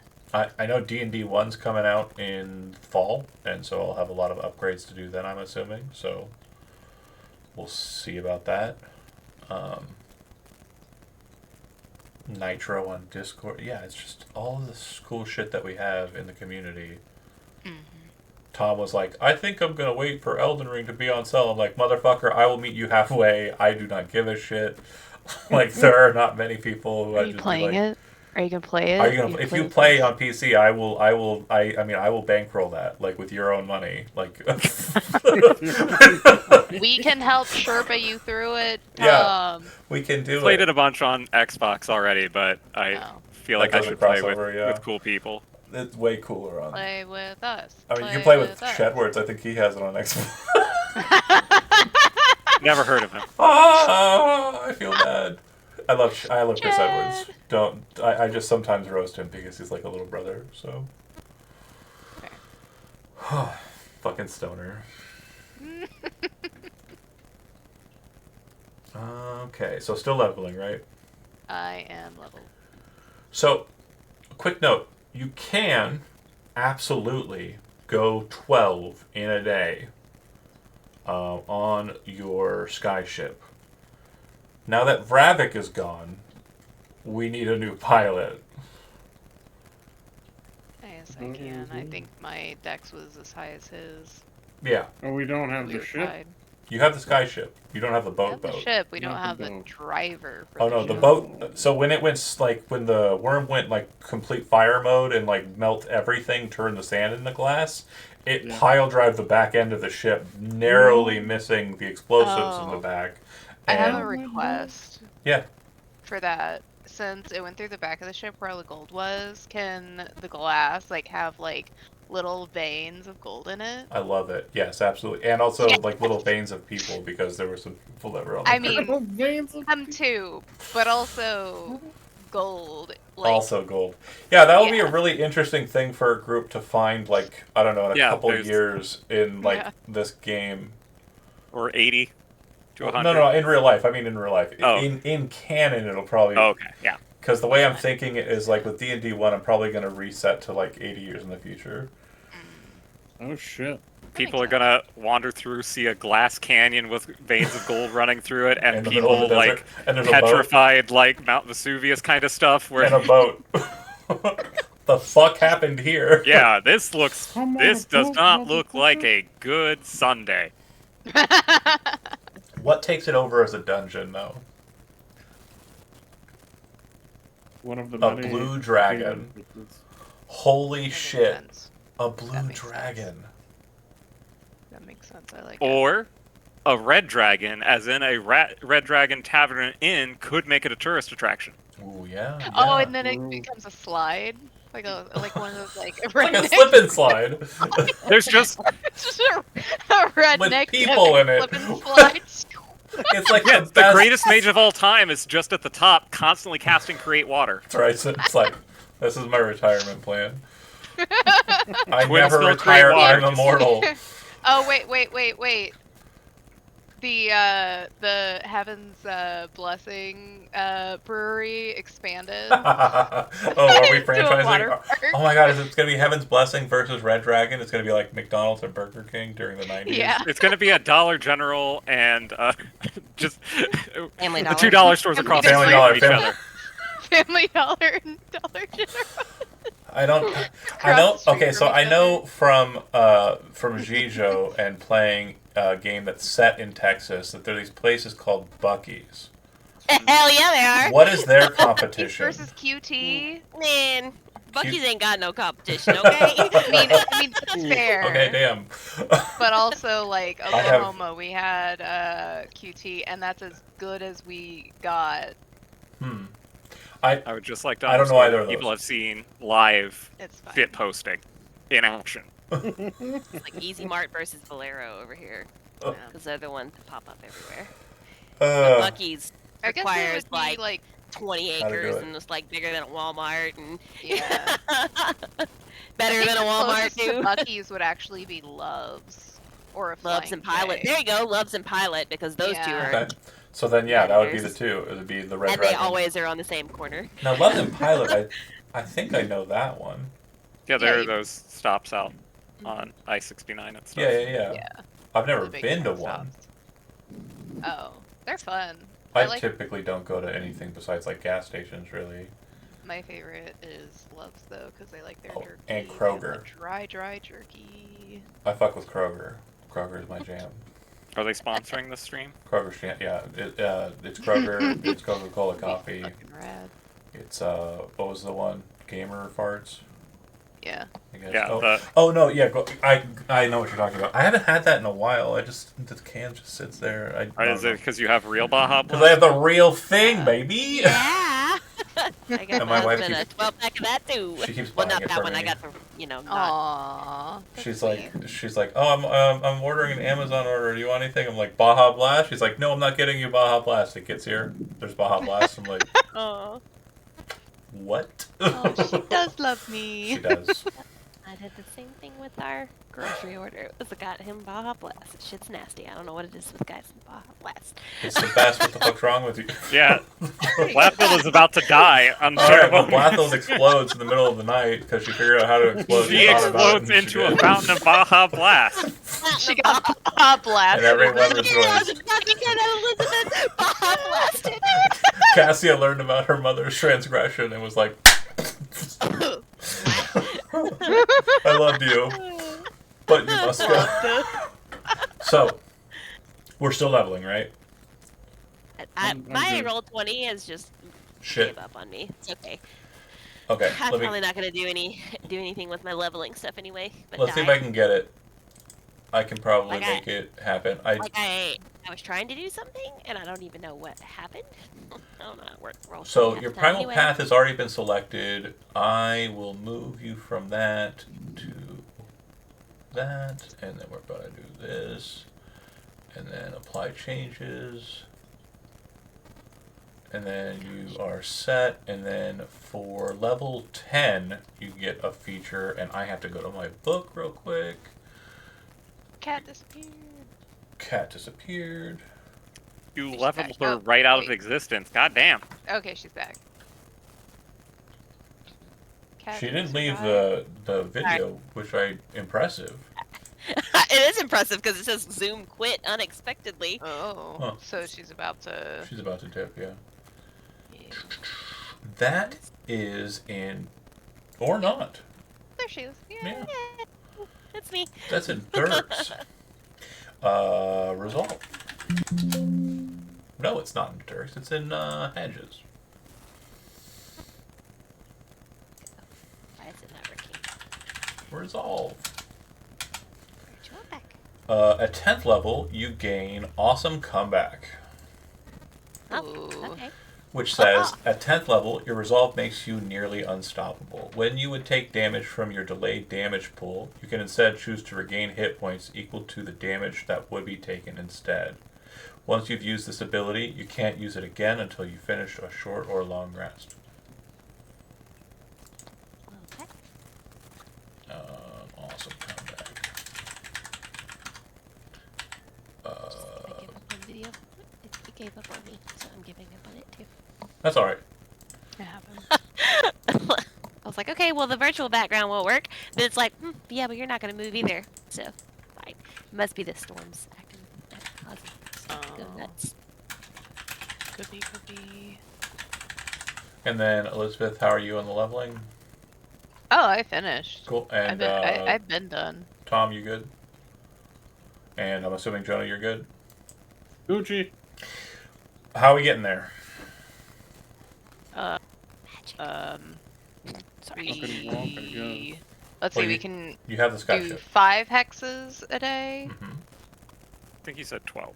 12. 12. We just had 5 left. 5, Okay. yeah, 5 left because it was the middle of the evening and the ship had already traveled. And then Porter deals here. Uh-huh. So it takes 1, 2, 3, 4, 5, 6 to get here. 7, 8, 9. 9. So we could get there in 1 day. You just fly right out to it. It'd be evening time probably by the time you get there. Mm-hmm. Do we want to do that, or do we want to do a little loop-de-loo? He said go fast. I think the sooner the better. Okay. 1, 2, 3, 4, 5, 6. I need 6 d20 rolls, please. Last time I rolled a d20, I killed Sarth, so I abstain from this rolling. Roll d20, I'll Tom. roll one. Fuck! Okay. So, in that first kind of liftoff and takeoff, Lose, you kind of take to the air and start maneuvering the craft. As you start heading to the sea, kind of flying out over it, you notice that off to the west on the shore, kind of not too far from where you were, you see a very bright red light. This light is very familiar to you. You saw it yesterday. Yeah. It's not skybound.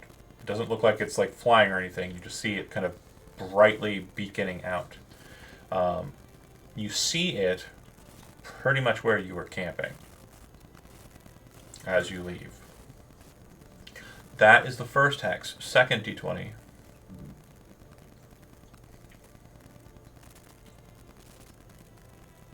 Oh, Fine. Another one? No, I'll Oh. do it. Okay. Say I can do it. We can trade. Hey! Okay. Third d20. Ship is going fine. Seem to be maneuvering just well enough. Oh. Okay. So, let's go ahead and backtrack. You were there. You would have straight shotted 1, 2, 3. Yeah. Okay. So, as you are flying in this space, Lose, you just barely notice it out of the corner of your eye. You see what appears to be a bright blue beam flashing up from the peninsula to your southeast, straight towards the skyship as you're kind of moving through this space. I need you to make a vehicle's air check. If you don't have vehicle's air trained, you need to make a dexterity skill or check, not a save. Just Not dexterity. a save, just a dex check. Mhm. Okay. Please be good. You 21. narrowly avoid the beam, and it seems to kind of follow you for a time. This lasts for a solid, intense few minutes, but you eventually outpace it, and it kind of cools out. In this moment, you realize that whatever that was very much directed at you, and you can kind of see that it was not from like a very big source, almost like a small, minuscule source on the ground. You don't know what it was, but whatever it Right. was just tried to shoot you down. Okay, What a go ahead jerk. and roll another d20. Sounds like it's Elizabeth's turn again. Or Jonah. He has Jonah could go. I could do it. Alright, Okay. 13. That's not bad. As you can see the forest up ahead on the shore ahead of you, there is a very large kind of amount of birds maneuvering around this space. Beneath you, you're kind of at a high enough altitude that you're above where the birds are kind of at. You feel like this is not a big deal, but everyone's kind of in a tense position after laser light shows and bright red beacons off in the distance. um, it becomes very prevalent that the birds start to kind of tail you. It seems that they are following you at this point. I don't like that. As you get more of a close look at them, you realize that they are all gulls, but it seems that all of their eyes are kind of refractive red, kind of like a cat's eye, but red. Great. So slightly unnatural gulls. We're just gonna keep on trucking. Okay. Yeah, One more d20. I'll do it. Okay. 8. At this point, the gulls move closer to your ship and start kind of encircling it in its entirety. Lose, the problems happen very suddenly for you. Responses in your controls become harsh. As you're kind of trying to keep the ship steady, you can feel a stiffening in the grips. You then start to see a very strange kind of black smoke emanating from the core unit of Nyx's skyship. And then you hear a screaming sound coming from the core. It then sounds like it snuffs out, and the ship starts to slowly descend. They killed our elemental. Go ahead and make another dexterity check, and everyone go ahead and make a constitution saving throw, bracing for impact. 19. And then a con. Mm-hmm. 20. Let's go. Damn, okay, Jesus. Clenching our butt cheeks over here.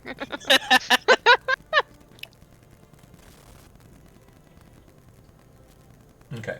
So Castia or Landis, you both take 17 points of bludgeoning damage, and then Blathild and Lose, you'll take 8 points of bludgeoning damage. As the skyship descends, you're able to keep it in a glide pattern relatively smoothly to get it to shore and make a ground landing, but like close enough to the water landing that you're skimming across the water and then landing on the bank of the sand. It's Right. still a harsh enough impact that it causes some trauma, but it's not as bad as it could have been. Right. The skyship dormant on the shore, as it lays there dormant, you can see that the coast here is very different than the coast that you were just on. It is a rocky coast, and you can see that there is seaweed kind of all throughout the rocks, kind of just splattered all about. I'd say about 30 feet inland is where you can see a group, like a large concentration of grass growing, and only about 15 to 20 feet after that is where trees begin. Standing at the trees, kind of almost as if they came out of the trees to meet you, is a figure in, bear with me here. Pretty hate them. Well, of course you do.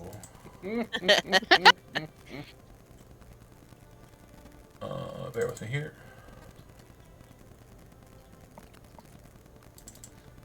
I've got 30 things to do all at once, and it's annoying the shit out of I me. believe in you. I've always have.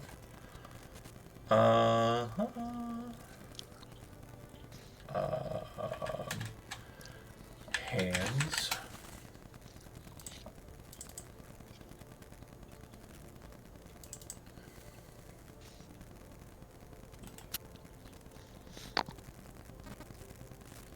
Unsorted. G. You see a figure that appears to be a lizard folk. In his hand, he holds a wooden, gnarly staff that is capped by a very massive amethyst. Around his neck, he wears a very strange kind of series of dragon teeth. He wears a pair of bronze bracers that have ornate patterns on them, and you can clearly see that on his left upper arm, he has a similar band on his arm that Dryson had on his arm last night. already hate him. Bear with me here. I thought I had the combat arena set up and ready to go, but I don't for this one, so we're just Oh. going to theater of the mind Oh. it. Oh, we're fighting. Okay. Comet. All right. See, I told you. We already hate him. Yeah, I agree. Possibly. Yeah. We'll see how it goes. He raises his staff, and when he does so, you can see that his arm, as it kind of comes out of his brownish robe, the scales appear to be laced with wooden patterns, like he appears to be made out of lizard and tree. And he raises his staff up and he says, "Mortals, be not afraid. I am here to stop this interloper in the lands of the living. You may flee freely, but I must stop her from pressing forward."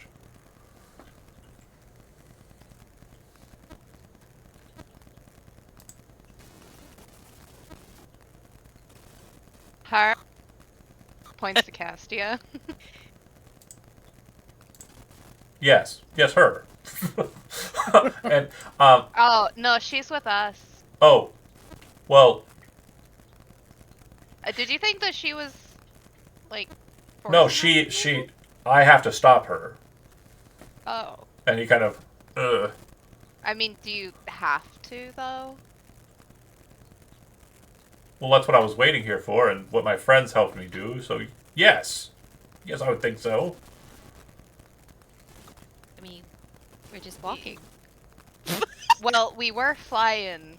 Did you get us out of the sky? Yeah, that Or was me. That's very Well, rude. that Well, was a really rude it was my quick move. It was my friends. Well, right. Oh, your friend's friends? a right dick. Yeah, really rude. Well, We could have Like- died. We liked that ship too. it's not Yeah, that was broken.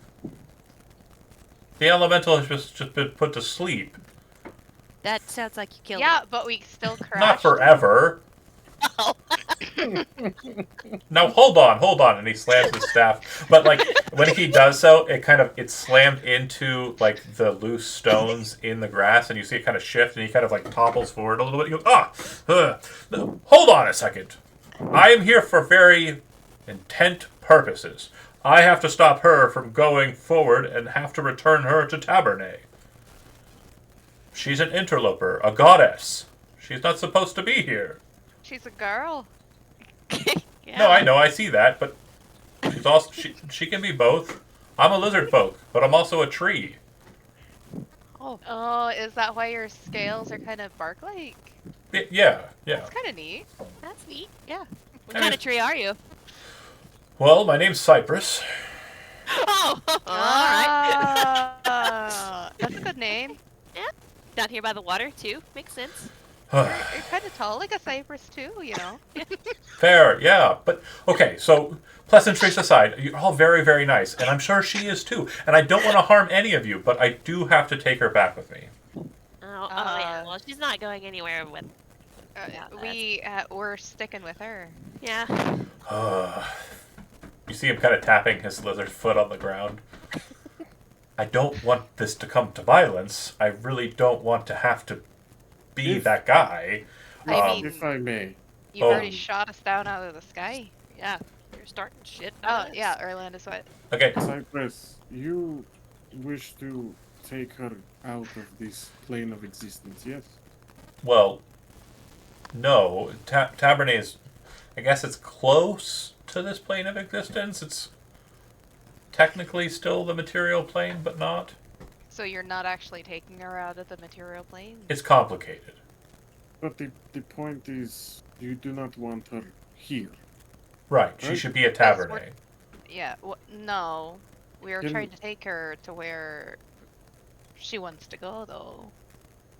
Which is not here, but it's Right, but here right now. the problem is she has disrupted the balance, and I have to right that balance by taking her to where she has to go, not where she wants to go, but where she By has. defeating a great old one that was just about to be let loose on the world. Well, I Because didn't that's get what any we did. I didn't get any information on that. Oh. There's a ship in the middle of the desert, like yonder, pointing like eastward ish. Okay. Well, It's a long story, but there was a giant worm in the middle of a desert, and that's gone now. look, I am certain that you have had a very pressing last day or two. I am not. I do not wish to disabuse you of the notion that that I don't sympathize with you. Your trauma is valid.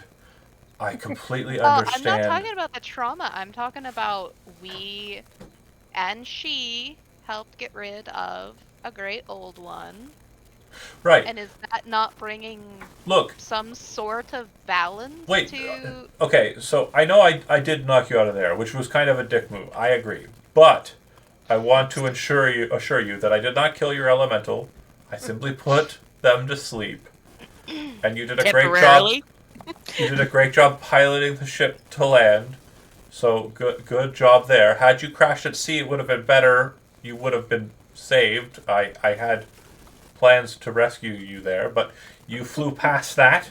So good on you. You had plans to rescue us from crashing us. Right. Okay. So it would have been Following you. harmless.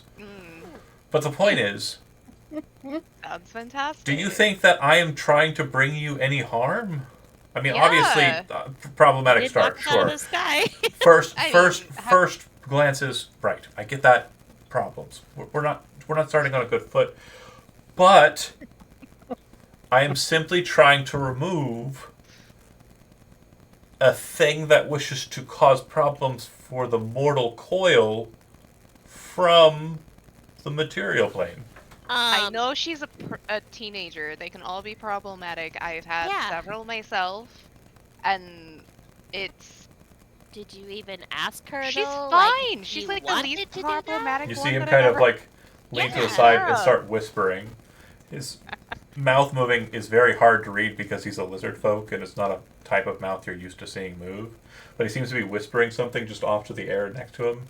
And then he kind of looks up and he says, "Don't play coy. Everyone is fully aware that you are fully aware that she is what she is. I understand that you think that you probably are going to trick me in some way, but I have just been informed by the leader of the strike team that you are aware that she is a deity." Oh, strike team. So you were trying to cause us harm. That's Again. No, I believe you're That's lying pretty to combative. us. Yeah. I didn't choose the language for the name of the team, okay? I understand it does sound a little hostile. It's very hostile. You have to admit, my Real. patience has been very insanely good thus far. Oh, I get it, but But you're I just mean- assuming she's here to cause problems. You're the one with strike teams and knocking us out of the sky. We haven't done anything to you. yeah, course. you don't even know her. Yeah, and you didn't ask her why she was She's here a or anything. deity. I don't care. It's not. And then here you are insulting someone you assume is a deity? That doesn't sound very smart on your Hold on, part either. He kind of places his hand on his snoot and just kind of starts rubbing his like whole ass face, and then he says, What is her crime? "She is a divine being that is breaking the covenant. If she is allowed to do so, then much more foul beings will be given the same liberties." What if we're trying to get her not here? If that Yeah, is the you're the one that truth, stopped our then you will progress. relinquish her to me, and I will promise her safety. You've already lied to us once. I'm not a big fan of When you. did I so- lie to you? About the whole not being hostile, but here I'm I not am with strike hostile. team. Strike team still. It's giving just the hostile name that we vibes. call. Anyway, we already said we weren't going anywhere without her. He kind of raises his hands up in exasperation and says, "I'm going to take her. I do not mean to do so without consent of the others, but I have no choice. She is a burden to the plains of mortals and will be forevermore as long as she is allowed to stay here within. The bylaws are plain. The covenant is direct for purpose. She may seem mundane to you, and I understand your desires to protect her. But know this.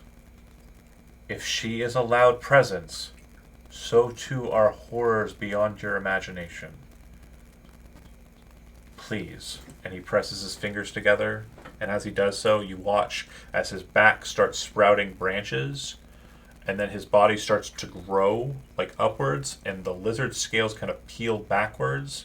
His face kind of lifts up and kind of becomes the center of a massive trunk as he turns into a treant. And his fingers kind of press out to the side and become massive blades of wood, ironwood, dark wood. Let's say this tree that's before you is a tree of the one wood, the most ancient of elvish trees. And he kind of puts his hands to the side and says, "Do not make me do this."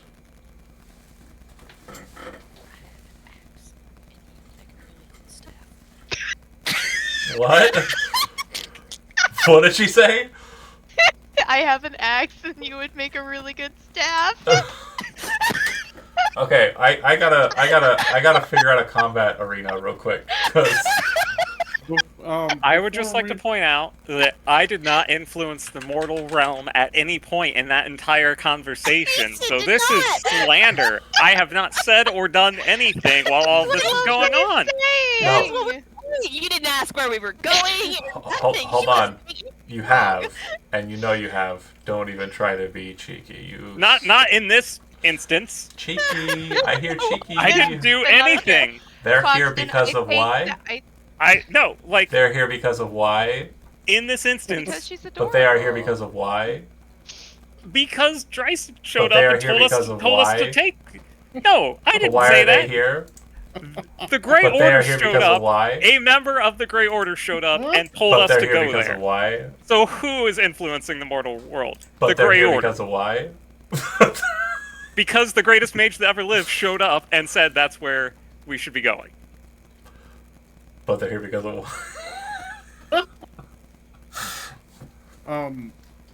Before we get into this fight, This is some shit cross-examination. That's fair. can Orlandus like sort of try to flag his attention for a second to ask him a question? You can ask a question, sure. Cypress, have you? This may be a long shot, but have you ever been in love? No. Well, I tried. Yeah. What if we found you a really nice step? Real quick, this is a bit of out of character knowledge.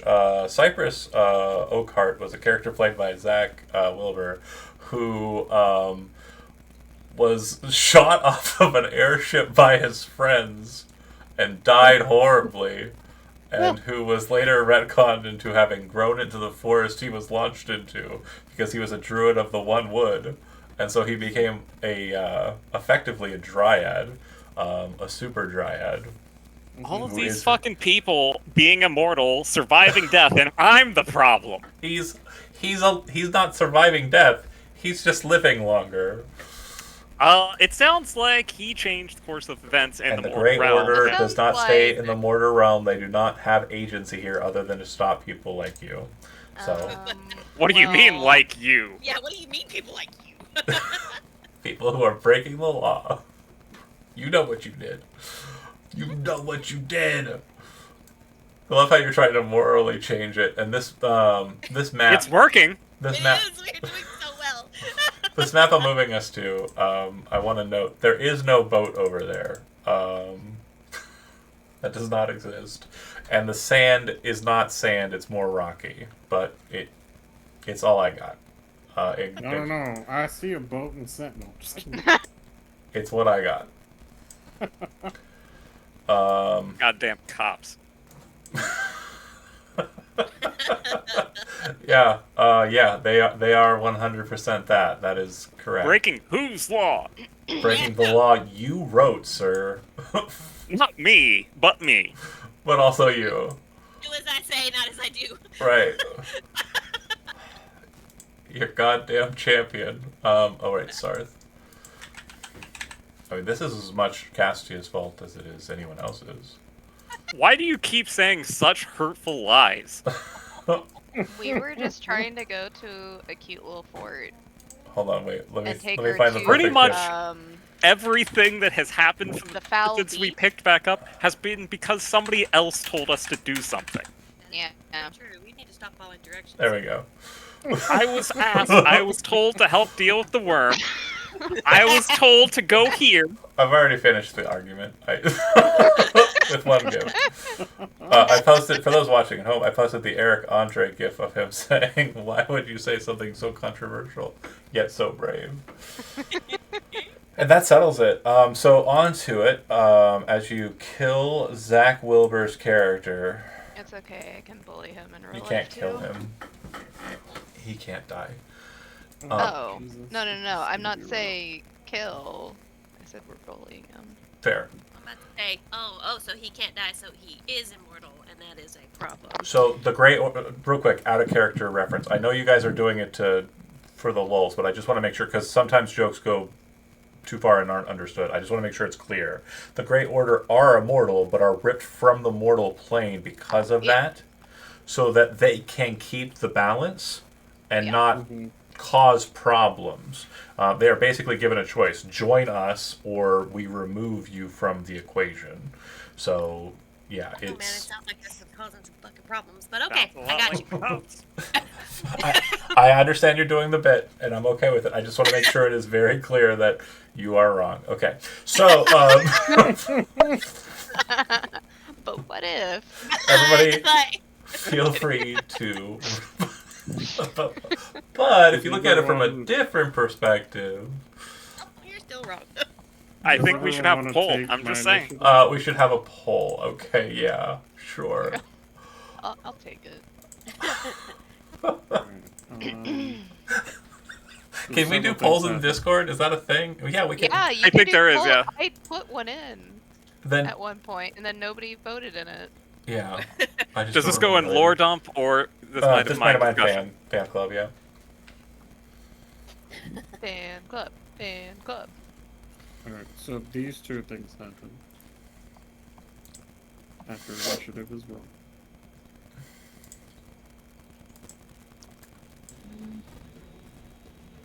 I am taking Orlandis' initiative. I didn't look up the rolls yet, but He got a 26. That's per good. What's the radius on your aura? Right now? 30, right? I think so, yeah.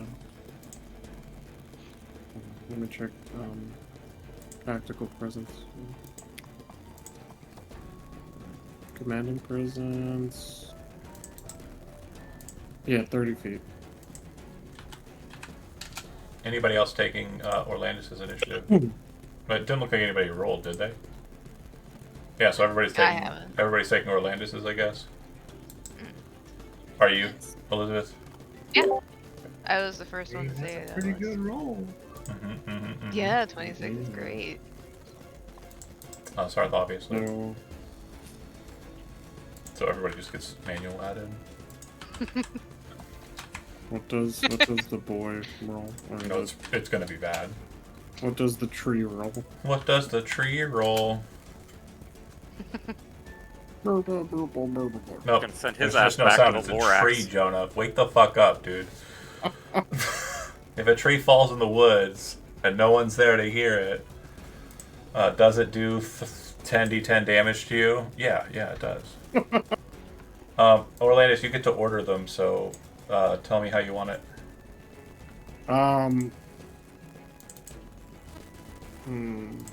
I think it's fine the way it is. Not the 0. He That's rolled a basic. 0? I mean, that Rolled a makes 0. sense, I guess. He deadass rolled a 0, yeah. Oh, Jesus. Alright, so I'm gonna go ahead and just post that. I'm gonna go ahead and post that in fan club real quick under the poll. Are the Grey Order cops? Yes. Always have been. Oh, well, that's a GIF I want to post.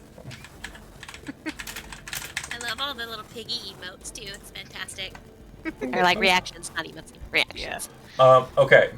Very So, what's the order you want them in? There's Zach, Jonah, Yeah, they're good the way they are. Sarth, then Blathild, then Lose, then Castia. Yeah. Okay. I want to use Analyze to figure out if his current hit points are better than mine and his total class levels, if any. What is your current hit point total? 92. Higher. Okay.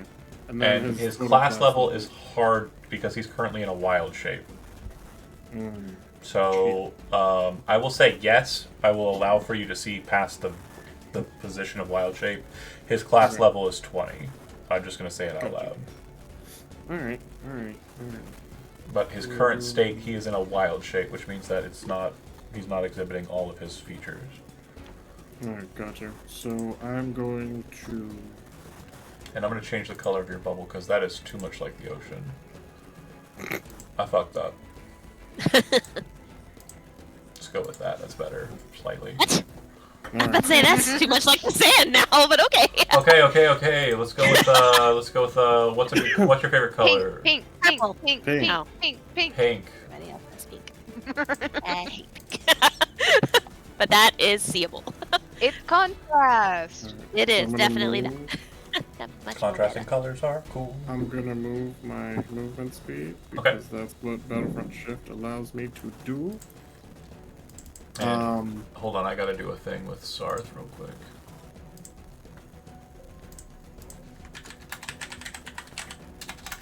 better. Sorry. Go ahead. No, that's just me like touching things that I don't know how to work this damn. Oh, no worries. Sorry.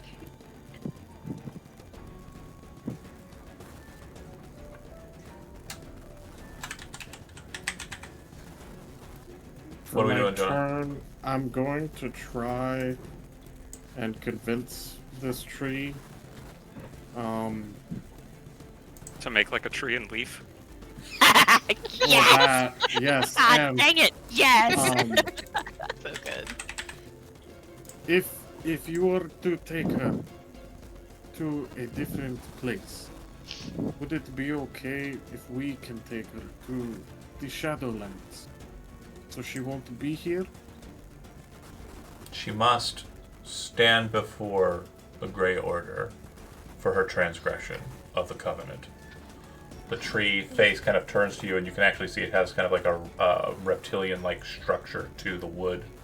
And as it opens, you can see that it has like a mouth-like structure. They're like teeth and the like, but there's no like gullet. Like it doesn't look like there's an innard to it. It's more like a, you know how there's like knotty wood and there's kind of like a core to it. Like it's like a just like a hole in the, but it's not like a real hole. Yeah, like that. Okay. Knotty cypress. Must she stay with you, or can she be reunited with the one she loves? I must take her to stand for account. I am sorry. She has misaligned the balance. Shit. And so, like, you're looking at a towering tree made of dark wood with blades, like, as long as you are, Orlandus, for fingers, kind of standing over you with, like, tree branches growing out of the back of it. It's, like, super intimidating looking. And the face is still kind of this lizard folk kind of face. It's kind of staring at you. But when it kind of turns to you and it speaks, its voice carries over the wind of the beach and is still soft and caring. It seems that Cyprus is genuinely conflicted here, but it does not sound like you're going to sway them because the balance seems to be very important to this individual. They will do what they can here to make sure that Castia is brought unharmed to Tavernae to stand for account. Shit! Fucking A. Alright.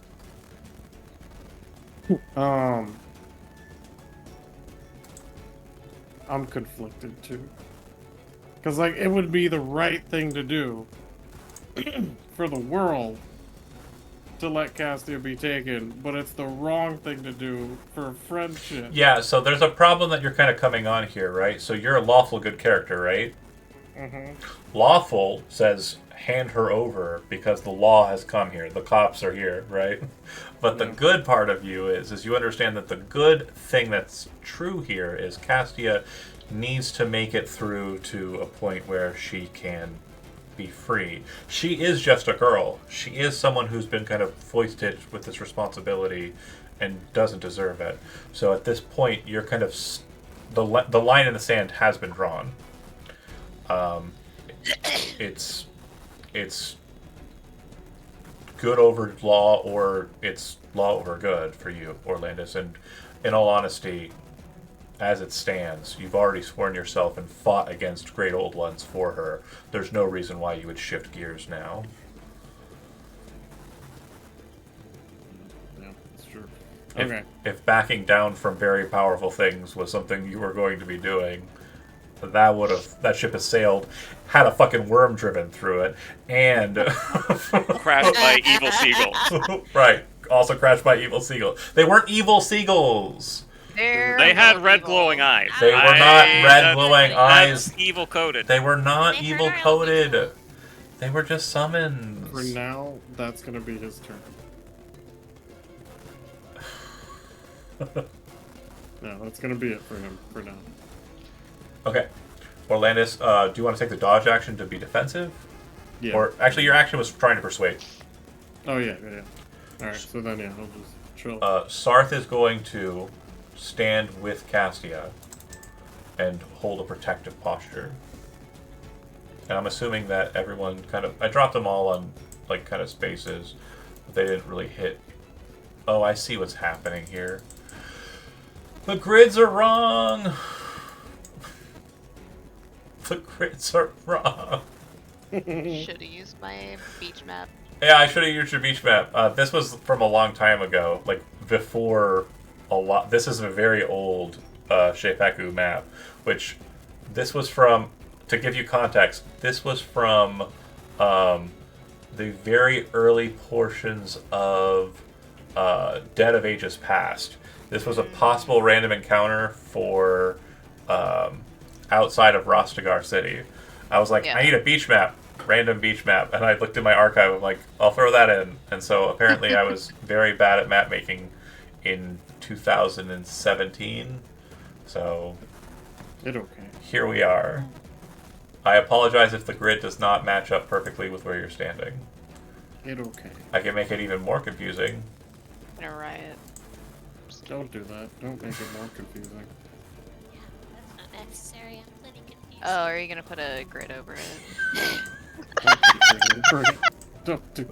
God damn it! That actually might be better. That bad. That's not that bad. It's not that bad. Yeah. Yeah, that's not that bad. I can see the lines between. Just Silence you. close your eyes. Take your glasses off. It's fine. Now hold on a second, real quick. I want to comment to the people watching at home. All your characters hate birds. Every single one of them. Every single character, even the druid. That can't be true. I It's not a hate birds. duck. Orlandis doesn't mind. That birds. can't be true, man. Everybody hates seagulls in the Sir first place. Itchy. I mean, irritating, sure. Maybe not liking them in like an irritating way, but hate them? Like think they're evil? Come on. Once you send out I mean, pigeons are kind of evil. and seagulls are definitely evil. Seagulls like, are that's super 100%. evil. So Sarth will take the dodge action, is going to stay with Castia. Blothild, you're up. It's definitely, from the conversation you just overheard with Orlandis, there really isn't a divide here. This is definitely a situation where this individual, now a tree, is very much going to try and wrest Castia from your group. Well, Very I'll move up here because I can't shoot magic shit. So I'll move here beside him. You can charge if you want. Or hold the line, your call. I think I want to hold the line with him. Yeah, I think that's Okay. Lose. And take the dodge action. Me? Yeah. I don't know how to do that. Well, you just say I take the dodge action. It means that Oh, they attack okay. you. I take the dodge action. Okay. It's basically going on defense. Yeah. Okay. She'll take the midline.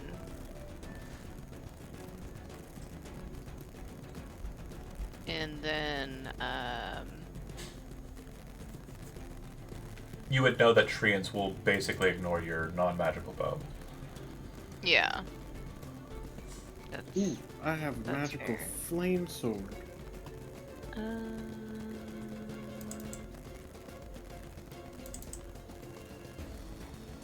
I can't No, get all the but way up there anyway, I will so- give you a free Arcana roll, Lose, because you are from Einkarad, and treants aren't uncommon in Right. the southern side of it. Fair, hold on. I'm DC trying is to- going to yeah, be 13 for me. okay. Arcana. Mm-hmm. 7! Okay. If anybody wants to spell inspiration.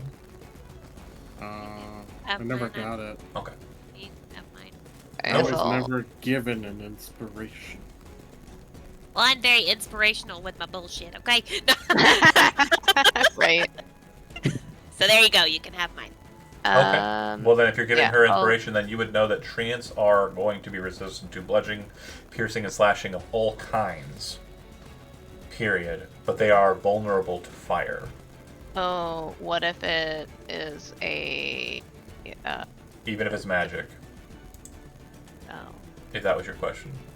Well, fire. my defender has fire. If it can do fire damage, then yeah, it's going to be fine. Because it's this one. Oh, right. Heh. But yeah, you can't attack it from there yet. Right, So- right. I know, I can only move so far. What's your action? I'll go ahead and dodge. Okay, so we got ourselves a nice little Avenger scene showing up here. You got Orlandus rushing up, spear in the ground, kind of looking at Cypress and kind of asking for Cypress to stand down and allow them to pass. Blathild rushing up with the axe and kind of like standing in a defensive posture. Lose, defender out, kind of taking a defensive posture as well. Sarth, defensive posture with Castia kind of looking at her waiting. And Castia, your move. I will also take the dodge action like all 500 of us and finally say something along the lines of, I don't wish to interfere. That's why I didn't speak. I just need to go. Castia, there's a momentary recognition that you understand what the technique that Cypress is probably planning. As a non-lethal combatant, it is most likely his effort that he's going to try and grab you and then do what Dryson did. Vanish. He's gonna So be well aware. kidnap her. Detain her. He's gonna kidnap her. He's going to detain her. He's gonna kidnap her. He's going to detain her. Yeah. Sure. It's called Very confident. detaining. That's what I'll say. Detain. So he'll rush forward, and he will reach down, very massive, grab a hold of Orlandus. Orlandus, you can make either an athletics or acrobatics check, resisting Cypress's attempt to grab you. 17? That did not succeed. He picks you up, reaches behind him, and places you down. He then reaches cross at Blathild. Blathild, go ahead and make an athletics check or acrobatics check, your choice. And he grabs you with his other hand and does the same and places you over here. And then once he's done that, he's going to step away from both of you. You can make a reaction if you wish to attack him in his back. But he just kind of reaches down and grabs you both like your toys and then places you behind him and then kind of walks on. I can't use climb onto a bigger creature, right? Not as an attack, no. As a okay, no. So never mind. It's an action to climb onto a bigger creature, not an attack. Yeah. Oh, Shade Okay. ready in action so bad. I'm not gonna do anything Yeah. I because he hasn't showed us any harm yet. So it's a blessing. yeah, I'm just gonna yell some expletives at him. So swinging. Blathild, no. Huh? Are you swinging Blathild or no? No, Okay. like I said, I'm just gonna yell expletics at him. That's fair. Swinging her words. Put me down with the thunk, thunk. What the fuck is this shit? I Orlandis. just got picked up by a goddamn flea! So he has breached the first line of defense very easily. Yep. Do I see that band anywhere? On him, yeah. So dumb.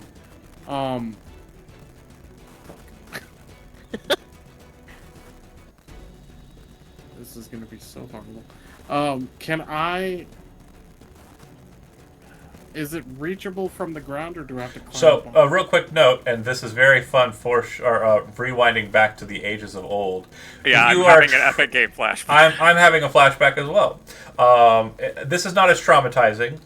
This will be a very simple explanation for you, Jonah. For you to take something off of a creature, you need to make a sleight of hand check. Uh-huh. Or you could attempt to grapple them and then remove it from them. Mhm. Both of those are going to be exceptionally hard for 3 reasons. First off, they are not incapacitated. Second off, it is high up. And third off, they are hostile. Yeah. So, take that into account. Like, they are not going to be like, oh, whoa, the thief just nabbed my thing. They are well aware of their environment. Like, Yeah. pickpocketing in combat is not usually a thing. I want to activate it so he goes away and Castia can run away. Again, it is not a thing that you would be aware of how it works, having seen it happen once. Just the once. Okay, fuck. Yeah. Yep. If you saw it a second and third time, Yeah, true. Okay, so Yeah, you don't even I'm know if just you gonna- can pull it. Maybe only the wearer can do so. That's true. So I'm just going to go. Stick to what you know. Don't Back summon around. a genie. True. I'm gonna stick back around and. Okay. Then As you sweep I'm around him, going- he is going to make an opportunity attack as a reaction. Take it. Take it. And you're going to need Now to make he's either an hostile. athletics or acrobatics check. Shit. alright, let's go. Ooh, 21. You will pass. So he tries to sweep you up and grab you again, but you kind of duck down and kind of soldier shuffle, and then kind of get into position with your spear up. Alright. Oh no, I don't have a spear, it's just the sword. Oh, sword, fine. Dragon Sword and shield up. warrior. I'm going to use Cry Havoc as Okay. an action. Who's your ally? Lose? Um, Or Belathil? Is it? No, it's all allied creatures. All allies. Okay. Yeah, they gain temp HP equal to my martial level, so 10. Gain 10 temp HP, everyone. Oh yeah. And then the And hostile then- creature must make a strength saving throw or be pushed 10 feet from you. Yes. Oh no, I don't want to be pushed. The DC. Well, it's okay. He is not. His strength saving throw is pretty massive right now. Nice. Alright, and then I'm gonna use. I mean, not nice. He's got a strength of 25 also right now. nice. Yeah. Nice. Fuck. Alright, I'm gonna use Knight's move on Castia, so she That's can your just bonus fucking action. run. Yeah. Cassia. Into the ocean or off to the side?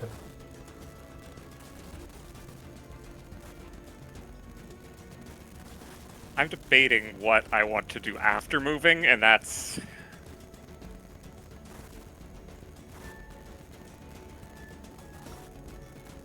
Yeah, if you move that way, you're going towards the fort.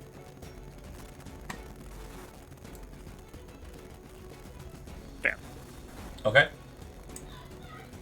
Anything else, Orlandis? That was bonus move and action. You're done, right? Yep, that's it. Sarth will rush to here, kind of holding out his hand axe still, kind of looking at the treant. And he says, "Don't worry, I won't let him get past. Unless I'm dead." That doesn't seem to be a problem. He'll just bring me back, right? Moving on to Blathville. Back So to I have them. determined that I'm absolutely useless in more ways than one. Because you said that this thing's immune to slashing, and that's literally all I have is slashing. No, not immune. Resistant. Oh, So it takes okay. half. It takes You half. can still hit him. Yeah, so I'm it's like what trying the to fuck? chop it down a I'm tree. just gonna sit here like shoot a BB gun at a bear. Fantastic. Okay.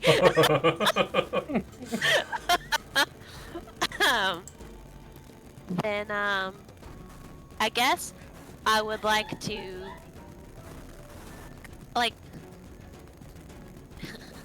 slash at him just to try to get his attention and get him turned Okay. back. You step in. Go ahead and make your attack. And again, this guy is very massive, and he's a member of the Grey Order. So just keep that in mind. Like, you're probably thinking in your mind, you're not going to body him in one shot. So Yeah. Like I said, I just My kind of job want to now. get his. wouldn't that be hilarious if, like, oh man, it's 10 o'clock. Fucking You takes got his him. axe out, just chops him straight in half. And Zach's watching. Okay. I'm like, man, what a lightweight. JK, this dude is dope. I guess since he, I'm gonna be fighting this dude, so it's the battle axe. One hand. Guess I'm dual wielding. Yep, and you can use your bonus action to swing the second weapon if you want to, since you're not raging, or using your bonus action to rage. 23 will hit. It's like hitting the broadside of a barn. It's a big ass tree. It's a big ass tree. Cool. Is this the You're one? gonna hit it, it's just the damage Okay. is also hitting. And then you have a second attack with your primary weapon, whichever one you want to be your primary for the turn. That's battle axe. Okay, Fine, so fine. we're all hit, so just go ahead and click the battle axe in the chat. The word battle axe, and then the word battle axe, and then the word bloodshed. Okay, so 7, 7, and 5. So that's going to be a total of 19. I'm good at math. It's not bad. One I'm of just us trying to is. impress Zach. I'm just trying to impress him. Okay, so you rush behind it after it kind of places you and kind of focuses in, and you bring up the axe, slam, slam. You see, like, bits of the wood kind of fleck away, and you realize that as you're cutting into it, you are literally just cutting away the bark. You see a very little bit of like the white of the core of the tree on the cut with the bloodshed longsword. And as you do so, you're kind of looking up at the tree, but it's like looking up at a tree and you don't see it spinning or anything, so you don't know if its attention has been garnered or not. You're fighting a tree. You're fighting... Let's go. And it's currently almost 10. I do want to let you know I'm going to get through this initiative count, and then Okay. we'll pause. 25, which is a net 20. That's a crit. 18. Okay. That damage is real shit, though. That damage is wrong. You rolled a number 3. Your damage mechanic is fucked. I see. I see what happened. It just says damage 3. Is it supposed to be a D3? Wait, no. So the defender's a D8. 1d8. So it should be 1d8 plus 1 piercing. No, not plus 1. Hold on, I'm getting into Wait, your sheet. sorry. Defender two-handed is 1d10 plus 5 plus 3. None of Yeah, neither just go ahead of and the click your defenders normal are- defender attack, the non-fire. The Also, how is two-handed it one, fire? Oh, because it had a.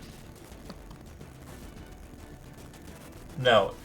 Yeah, so this was a temporary thing. This was when a spell was cast upon it. You don't have a fire defender. It doesn't... Oh. Yeah, you just have a regular defender. So just go ahead and, yeah, roll the regular defender, like, okay. attack for the defender. We're going to still keep the crit. Just roll the... Yep. And then the damage is there, and then I need you to go ahead and roll me another d10. Okay. So 18 plus 5 is 23, halved is 11. Okay. Yeah. And then go ahead and click the defender. Oh, you already did. So the 17 will miss. Sorry, will hit. Will hit. Oh, it so will go ahead hit. and click the Okay. defender two-handed damage again. So 12. 12 halved is 6. Okay. Okay, So I'll solid get damage, you kind of fire. pierce into it the first time, and when you pull it out, you see sap kind of drain out of it. And then when you bring the second attack in, you kind of pierce the same hole, and it doesn't seem to do as much. It's just kind of cutting into the same bored hole. But you feel like you're still kind of getting into the heart of the tree. All right, Castia, you are up. Muted.